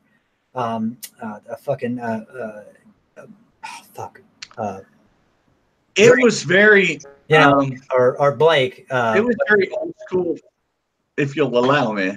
It was very old school 50s sci-fi. Yeah. With the science in the background and the old 50s drive-through movies or drive-in movies were always sci-fi films. And it always had the science in the background and then the monster. And that is what Venom was. It was an old 50s throwback sci-fi film with an incredible actor. Yeah. And at the end, it was very 50s noir. It had that feeling where anything could happen after that. It was a great film. I love that movie. That's like, man, like even before I got the DVD, man, they have on YouTube right now, they got the deleted scenes and extended scenes. There's actually an extended scene of Eddie Brock and Cletus Cassidy. Fuck, man, what's his name? Wigman. Oh, fucking Woody Harrelson. That was a bad wig. Yeah, it was, but I wasn't really paying too much. I mean, it was bad, but I mean, I wasn't really paying attention to it. It's like, I mean, they'll probably. I mean, for the what year did we get? They'll probably give him a better one. I mean, they'll give him a better one. So he's not looking like fucking Bozo the Clown or Carrot Top. I mean, he looked like Howdy Doody. Yeah, I mean, he looked fucking bad. But the thing is that the like Pippi Longstocking with a fucking perm. I mean, that's what I was kind of thinking of. Yeah. But Yeah. but the thing is that he, like, there's an extended scene of Woody Harrelson, Cleese Cassie, and Eddie Brock, Tom Hardy, you know, and it's actually really fucking good. And there's actually another scene too of you see the suit, the Venom suit actually better. Is there's a daytime scene where like a car alarm is going off and stuff, and like Venom's freaking out because of the noise and the sound and stuff, and he's just beating the fuck out of this car, and the CGI looks phenomenal, man. I mean, it looks realistic as fuck during the daytime. So it's like, because usually they try to hide the CGI if it's kind of bad with more nighttime stuff, so you don't really see the flaws. But I mean, this scene that they cut out was actually done, and I guess they just cut it for time or something. But it looks amazing because it's broad fucking daylight in San Francisco, and it looks fucking good. Wow. It looks phenomenal. Yeah, I mean, yeah. After this, man, just look it up on YouTube. Venom deleted scenes and extended scenes, and but yeah, it looks good. I mean, it really does look good. I mean, it's about 7 minutes. It was like 7 minutes of footage. And there's like there's 4 scenes. That was another current movie that the only problem I had with it was the wig at the end. Otherwise, perfect film. Yeah, I mean, I love Venom, man. I mean, that's like movies. I see. This is how much, like, I own Venom on Blu-ray, and I will own Aquaman on Blu-ray when it comes out. I own Blade Runner 2049 on Blu-ray. I don't know Justice League on Blu-ray right now, even though I really did like Justice League. Yeah, I liked it. I liked it too. The problem is that the motherfucker's still $25, and I refuse to pay $25 for fucking Justice League. I will wait till that bitch comes down to 10 or maybe 15. I've got it in 4K. It's beautiful. It's gorgeous. I mean, yeah, but it's just, I mean, because listen, the only parts that I really like of fucking Aquaman is Arthur Curry's. Of Justice League is Arthur Curry. That's the only fucking, and there's maybe fucking 10 minutes of like Aquaman shit in there. Maybe I love it all together, But I mean, I cannot see myself paying $25 for 10 fucking minutes. I'm sorry, it's just not going to happen. Look, I saw the Justice League at Alamo Drafthouse in Virginia, Northern Virginia. Yeah. And I love that film. I don't care what anyone says. I like that movie. The only thing I don't like about it is the Flash's costume. Really? I mean, I thought the Flash costume was really good. No, I mean, I like the movie. I think it's great. I mean, I think the movie is great, dude. It's like, I don't have a problem with the movie, but I don't like that there was no Green Lantern. There was a Green Lantern in the fucking flashback. No, I don't like that there was no Green Lantern in the Justice League. Now, yeah. You gotta have the modern. GL is a prime member of the Justice League. Yeah, I mean, you got to get him. Yeah, I mean, but they'll probably I don't know. See, I'm biased. I want Idris Elba as Jon Stewart. I'm just that way, dude. I mean, that's all I want. I don't care if he's fucking like. Who cares? The guy's been in action. He's fucking, and he was presumed he was either KIA or MIA, and he's been training with the Green Lantern Corps, and then he comes back to fucking Earth, Who cares? I mean, I want Idris Elba as fucking Jon Stewart. That's the only thing I want. I don't care about Tom Cruise as Hal Jordan or Armie Hammer. Fuck Hal Jordan. It's all about Jon Stewart. I love Jon Stewart as a Lantern. He was a Marine. He's a badass, and I love his constructs. But because of when I was born, I'm a Hal Jordan fan. Mm-hmm. I like, what's his name? Guy after Hal Jordan. Kyle Rayner. Oh, Kyle Rayner. Yeah. And then, but before that, Jon Stewart is between Hal Jordan and Kyle Rayner. Jon Stewart is an awesome Lantern, and I'd like to see more of him. But unfortunately, guys your age remember him in the Justice League. Yeah. theory. Man. Exactly. Huh. So everyone expects Aquaman, him to be and having a kid. but Warhawk. In reality, Hal Jordan was the first Green Lantern. He got some of that and then John Stewart. Was it? And then Guy Gardner, and then Kyle Raniere. The hell is? I love Guy Gardner as a Lantern. He's a dick. Yeah, he's good. Yeah, he's good. I like him too, man. I like gingers, man. You like the Rambo with the ring? Here I am.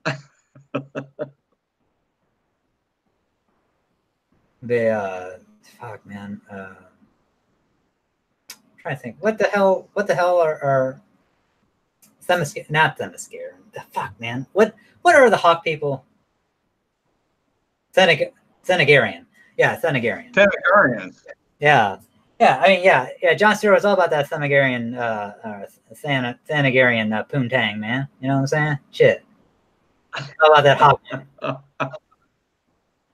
So they have what are you talking about? What are you talking about? Are you saying he banged Hawk Girl? Yeah, because they have a kid in fucking Justice League, or at least in the TV show. Yeah, they have a kid named Warhawk, or at least that's his. Allow me to explain to you that TV shows do not equal comics. Oh my gosh, dude! It's hey, there's the Batman Beyond comic book, and that universe is in that realm. And that comic book only exists because of that TV show. Yeah, but Harley Quinn started out in fucking in Batman animated series. Yeah, and that's the only reason why we have fucking Harley Quinn now, is that basically that's like honestly, that's like X. One of my favorite characters. She actually started in X-Men Evolution. She existed prior to that? What? Harley Quinn did? Prior to what? Prior to the TV show. No, she started in the TV show. Yeah, she was a Titan. Look it up. Oh, okay. Dude, she was a Teen Titan. Harley Quinn was the Joker's daughter. No. And they based it on the Harley Quinn romance comics or books that were coming out at the time. So Harley Quinn was Joker's daughter, and she was a Teen Titans member. Yeah. Look it up, dude. I'm telling you. Dude, she was made. Look it up. Bruce Timm and Paul Dini. It's like Bruce Timm, Paul Dini lied to you. Oh, okay. That's what they were influenced by. Oh, okay. I'll send you a link. Okay. Well, thanks, man. You're such a gentleman. But yeah, okay. So let's get back on track, man. Okay. So, all right. So Aquaman's killing it. You think it's going to do $1.2 billion? I'm saying probably like a little over 900. Okay. Next in the chute for DC, we have Shazam. Now Shazam's coming out April 5th of this year, 2019. It's more, which you and I would probably know as Captain Marvel, the real Captain Marvel. And then, but before that one, before Shazam comes out, we actually have Captain Marvel March 8th of this year. So was this? You see that link? No.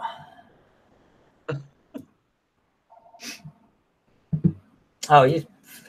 I don't know where did you put the fucking link at? I don't know, in the chat box. The chat box? I don't even see it, man. I don't even see it. You don't have a chat box? No, I'm looking at the chat right now. You didn't put a link. I'll send it to you on Facebook. Yeah, just send it to me on Facebook. But yeah, you son of a gun. So you're lucky you're handsome, Cobra. No, thanks, man. Yeah. I know, that's all I got going. just this, man. This is there you go. Yeah, the Harlequin. She was a character that was around during the 60s, 70s, 80s. But she became big when Paul Dini and what's his name? Bruce Timm. Decided to put her in Bruce Timm decided to put her in a Batman animated series comic. I like that. You just got like, yeah, whatever his name is, I don't give a shit. I'm just gonna drink. Yeah, I'm fucking drunk. Who gives a shit about these guys? They just made a successful series. They just, fucking started a new wave of Batman loving. It's just fucking, they fuck these guys.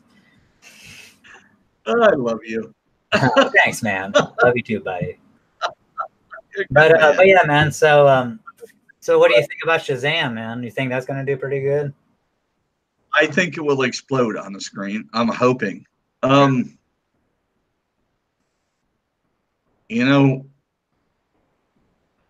gonna have a lot of younger guys that are like, that's not Captain Marvel. And he is the true Captain Marvel. Shazam is Captain Marvel. Yeah. And I hope it does well on the big screen. It looks good. What I've seen looks amazing. Yeah, I'm thinking. I hope it does well, man. I hope that I hope that kind of sets that crosses that barrier of, like, it's not too kiddish, but not too, like, basically it's gonna be like I don't want to say family film, because that's but just where it's like it's grown up enough for adults, but it's geared towards the younger audience as well. And I hope that people like go out and see it. That's my hope. I hope it's like that. I hope it has that, the old school Wiz comics back in the 40s. That it had that, we want to pick up mom and dad and the kids kind of feeling. And I hope this movie does that. I hope it attracts both adults and children. And I hope that the movie appeals to adults, but on a level that children can appreciate. That would be cool. Yeah. I mean, and that's the thing too. Like, I'm there with you, man. No. No, I'm just agreeing with you, man. I hope it's not hokey. I hope it's not. I mean, I saw the trailer, man. I love the trailer, and I'm just looking forward to what they got going on. And I really hope The Rock plays Black Adam. Yeah, I do too, man. I mean, because like Dr. Savannah is like tied to Black Adam, so so to me it would be great, like, if we got The Rock in like a post-credit scene or something, or a mid-credit scene, you know what I'm saying, to set him up, because originally Black Adam is one of my favorite DC characters because he's neither good nor bad. Yeah. He just cares about his people. I mean, he cares about his people. Yeah. And he's just awesome. Now, back in the day, he was just a bad guy. But, as time went on, he became the leader of Dark, and he just was a hero to his people, and the rest of America didn't like him, and I'd like to see that. It'd be nice.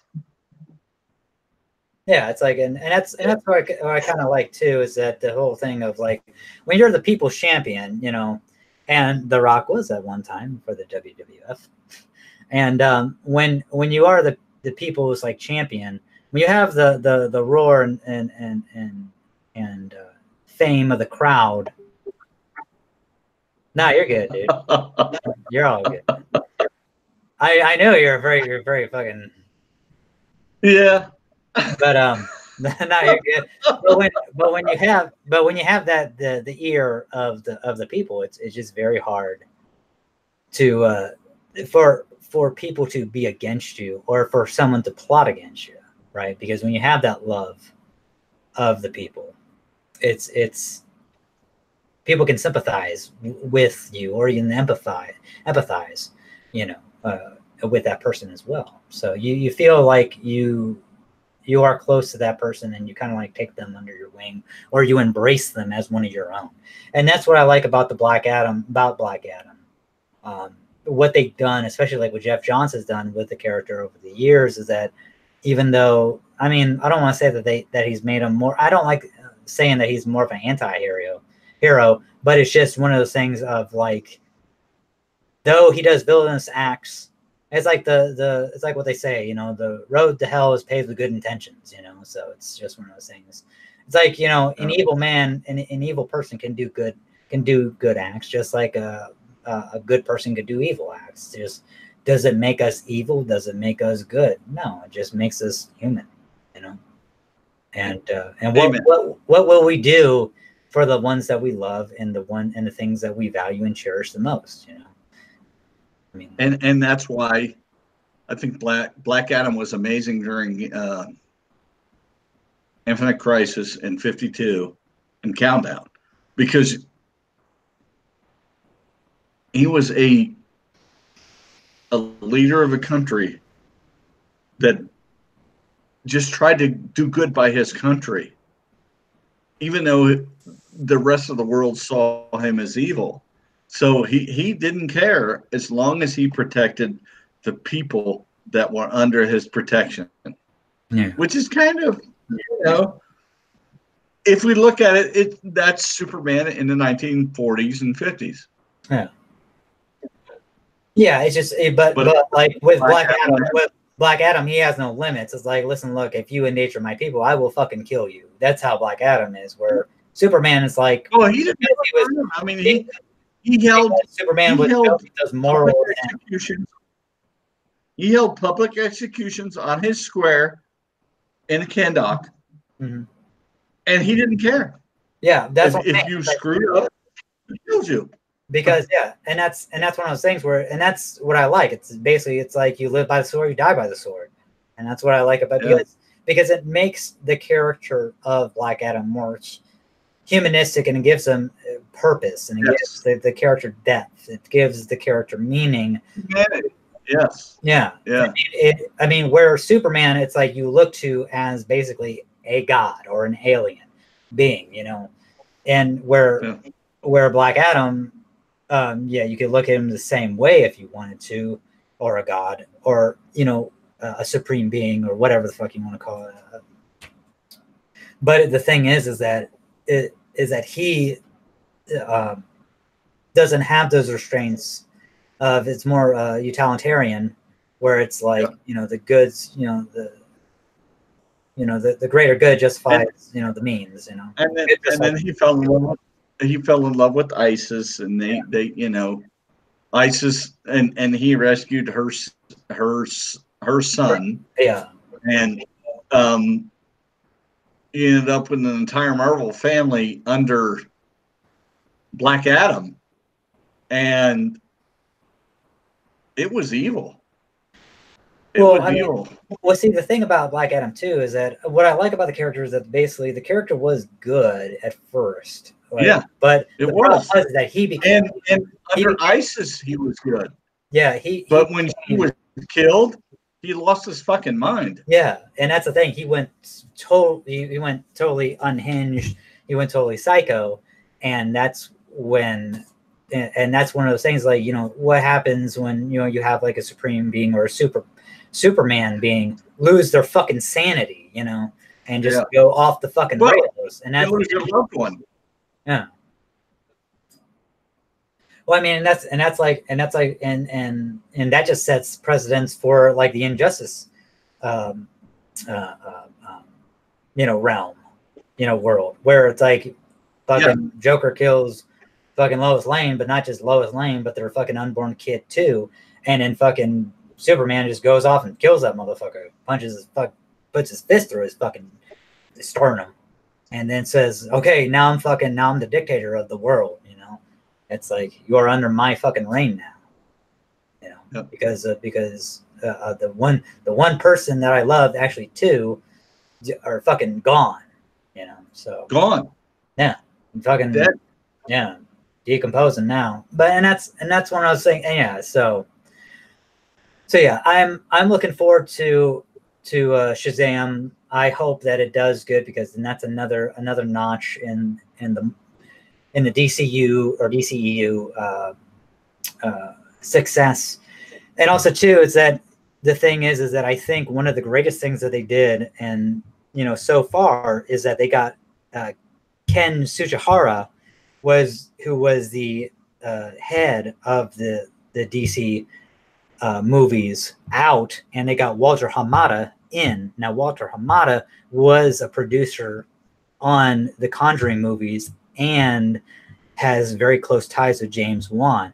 And I think that is why when James Wan was basically given free fucking reign when it came to the Aquaman stuff. And that's because they brought in Walter Hamada.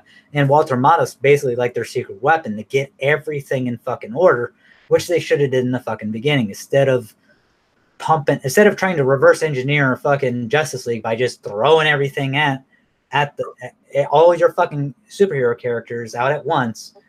Now it's like, okay, let's take a few steps back, 5 paces back, and just fucking regroup. I will say, Into the Spider-Verse, you can do that shit and they get away with it, right? Because apparently, I guess they had like a really good storytelling. But the thing is that it focuses on one fucking character, and that's primarily Miles Morales. First off. Second off, it focuses on Peter B. Parker. The older Peter Parker was out of shape from an alternate universe. Then it focuses on Gwen Stacy. Yeah, Spider-Man Into the Spider-Verse, yeah. Like it primarily focuses on 3 characters, but the first one that you said Peter B. Parker like he was in Spider-Man. No, Peter, because the Peter Parker and he is the Spider-Man. No, well, okay, listen. The thing is, in Miles Morales is fucking in his world, in his Earth. Peter Parker died and he took over.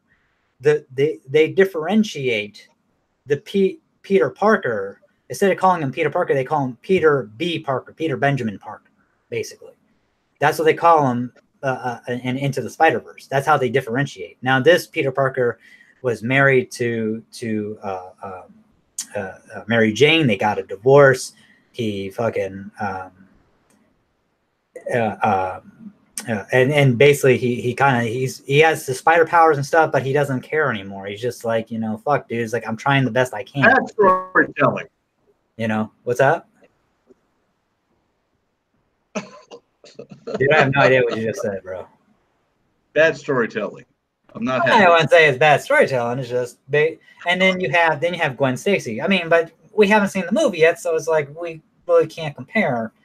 I mean, it's like comparing apples to oranges when we haven't even fucking seen the shit. I mean, you're just getting my point of view on this, and it could be fucking inaccurate, but this is what I've just heard and read in interviews and stuff like that, where if the third person they focus on is Gwen Stacy, right? But the main protagonist is Miles Morales, because it's his story, and you have these supporting characters. The first one being Peter Parker, Peter B. Parker, and then you have Gwen Stacy being the main 2 supporting characters. Now you have Spider-Man Noir, of course, and Spider-Ham, but I mean, you have Nick Cage playing Spider-Man Noir, so it's all creepy and shit. And and then you have John Mulaney doing Spider-Ham, which is there just for the yucks, and just to look fucking that baller, So, but no, thanks, man. I mean, I know, man. I could be Peter Benjamin Parker right now, man. I'm more of a Ben Reilly type. Ah, shit. No, Ben Reilly sucked. Ben Reilly's great. I love his costume, man. Clones. Scarlet Spider, man. But yeah, man.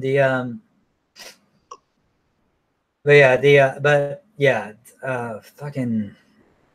But yeah, Shazam, I think is going to be really good. I hope it is. Fingers crossed and stuff. I look forward to Shazam. I have high hopes, man, for Captain Marvel 2. Marvel's Captain Marvel. Oh, you mean Captain Marvel 2? Yeah. Captain Marvel 2. I do. I like Jude Law playing Marvel. I do like that. Brie Larson, she's a good actress. She's beautiful. Yeah, she's not hard on the eyes.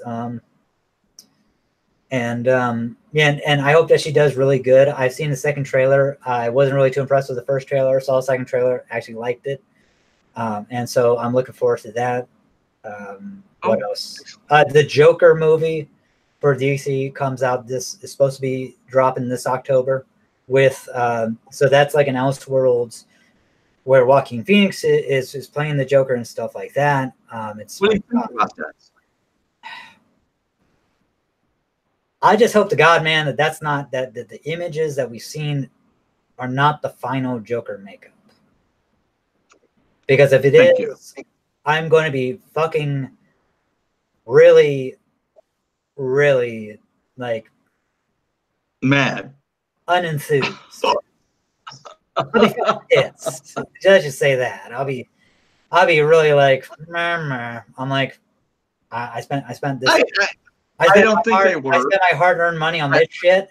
I don't even get the fucking Joker. You know, it's like I get some dude in some clown makeup, some pancake fucking makeup, you know, running around and shit, looking fucking creepy as fuck. It's like, come on, man. I'd rather have the motherfucking creeper than this motherfucker, you know? Some guy from Vulgar, from Kevin Smith. You know, yeah, it's just one of those things, man. It's like I would be very disappointed, man. Like if that is the final Joker product that we got.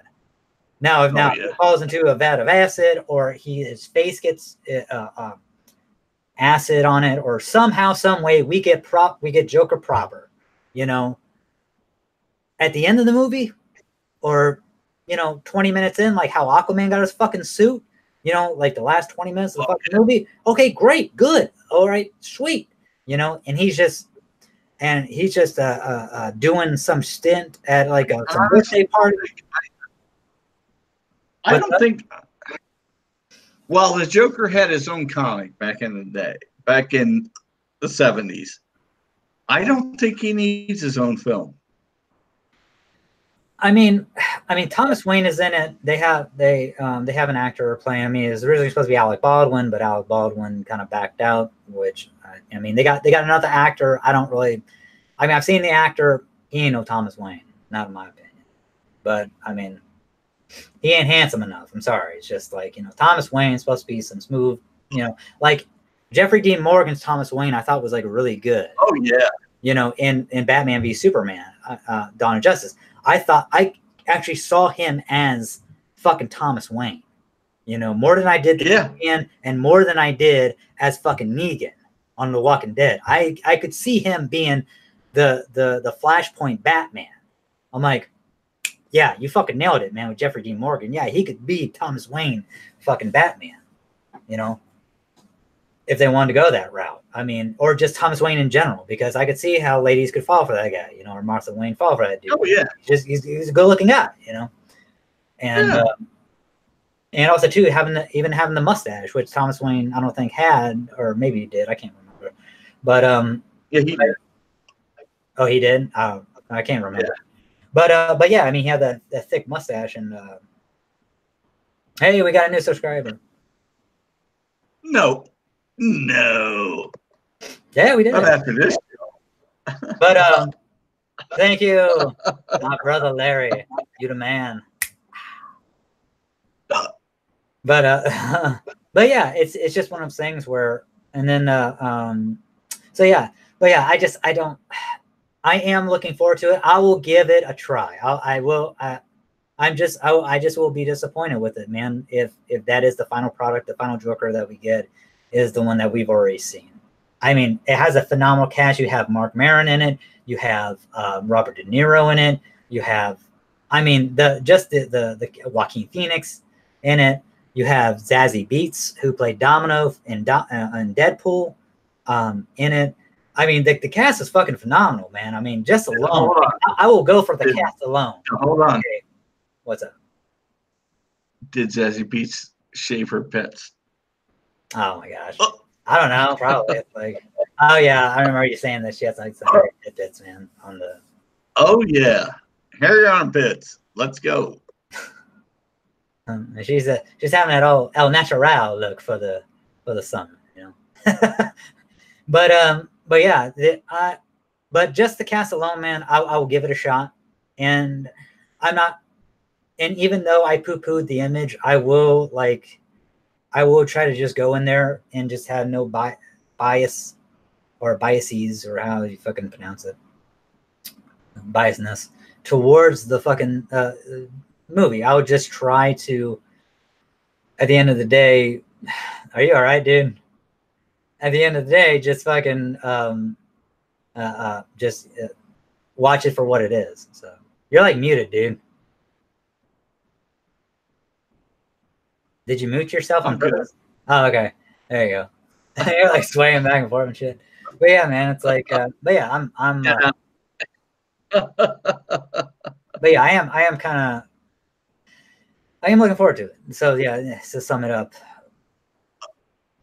I mean, and then you have Avengers, and just like 3 weeks later after Captain Marvel comes out, because thank God that they put it 3 weeks after, or because if they put it like a week after Captain Marvel would have been fucked. Oh. You know, or not Captain Marvel, it was Shazam. You know, excuse me. Shazam. Yeah, the movie Shazam would have been fucked. I mean, it just would have. True Captain Marvel. I mean,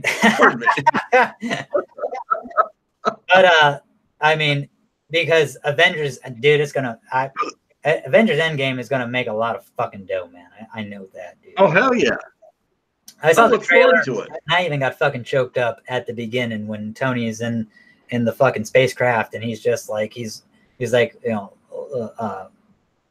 oxygen's at a bare minimum, food and water have run out, and my power's on like 0.0% or something, and I'm just hoping that this gets to you, Pepper, this video, you know, if you hopefully. Yeah. And then just him in that fucking beginning. And I'm like, God damn, man. I mean, that guy loves this chick, man. I'm just like, shit. I mean, I even kind of choked up. Dude, are you hiccuping? Are you really? Oh, I'm sorry. Oh, no, you're good, bro. I was like, damn, you must be fucking. I mean, you're like one of them Looney Tune cartoons, man, where the guy's like all fucking. I'm on it. It's like fucking. But yeah, it's like it. But yeah, man, it's like I'm actually kind of looking forward to that, man. I still haven't seen Avengers: Infinity War all the way, but and it's on Netflix now. But I was supposed to come to your house, man, on Christmas and see it, but you know, like plans had to change and stuff. Which is all good, man. Well, you can come up any day. I know. Come on up. Yeah. Come on up. Just come on up. It's not bad. But yeah, but yeah, that's one of the ones. And then we have, holy fuck, dude. And then okay, we have Wonder Woman 1984 coming out June 5th, 2020. So that's next year. I can't believe it's next year. Oh, like a year and a half. And I'm actually kind of looking forward to that one too. Oh yeah, it's so long. Yeah, but I mean, Patty Jenkins is coming back. She probably had to write the script and stuff. And hey, man, I mean, you know, it's like what Leonardo da Vinci said: you can't rush greatness. You know, it's like you just gotta. And Gal Gadot, I mean, she's probably, you know, I mean, that just gives her more time to practice on her acting and stuff like that to perfect her craft. And yeah, man, I that's one I'm actually looking forward to. I actually own Wonder Woman. And oh, me too. Yeah, I mean, but I will say that, I mean, I do, even though I own Wonder Woman, I actually like Aquaman more than Wonder Woman. Me too. I mean, yeah. I mean, that's nothing against Patty Jenkins or anybody. It's just that I have an affinity for Aquaman. I love Aquaman. I love him when he had the water hand from the Lady of the Lake and shit. And when they literally put Arthurian legend into fucking Aquaman, it was so fucking ballsy. It's a much better movie. Yeah. Honestly. On the whole, it's a better movie. Yeah. And yeah, and it's just like, because, and also too, I mean, that's like when talking about Kevin Tsujihara did not want the no man scene in fucking in Wonder Woman. Patty Jenkins had to fight for that shit. I liked it. I know, I did too. Dude, that's what made the fucking movie. That's what, when you see her running and just fucking with her shield and just fucking deflecting all those bullets and shit, the rounds, and you see all the fucking oh dude, you're good, man. You see all the British soldiers saying, "Hey, let's go!" She's fucking let's go now, charge. It's like, and just like fucking rallying the troops and just boosting the morale. I mean, that was fucking baller, man. If they took that out of the fucking movie, it would not have been the same. It just no, it would have been horrible. Yeah. It would have been horrible. You are right, man. But yeah, the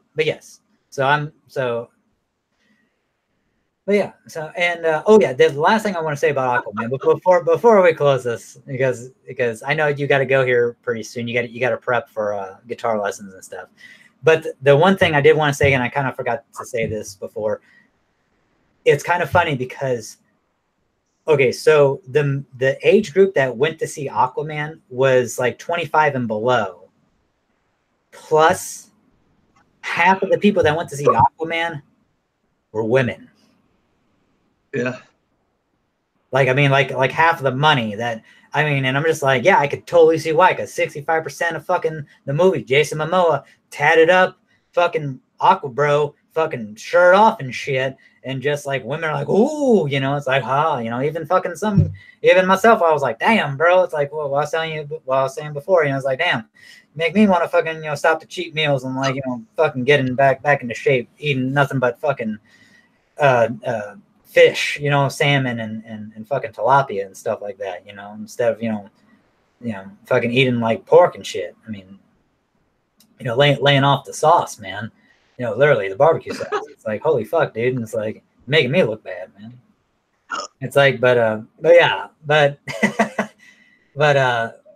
So I just figured you get a kick out of that, man. That, yeah, it was that 50% of the viewing audience were women. So, and yeah, man. So, and everyone, we're probably gonna, if with Chris's permission, we'll bring this to a close.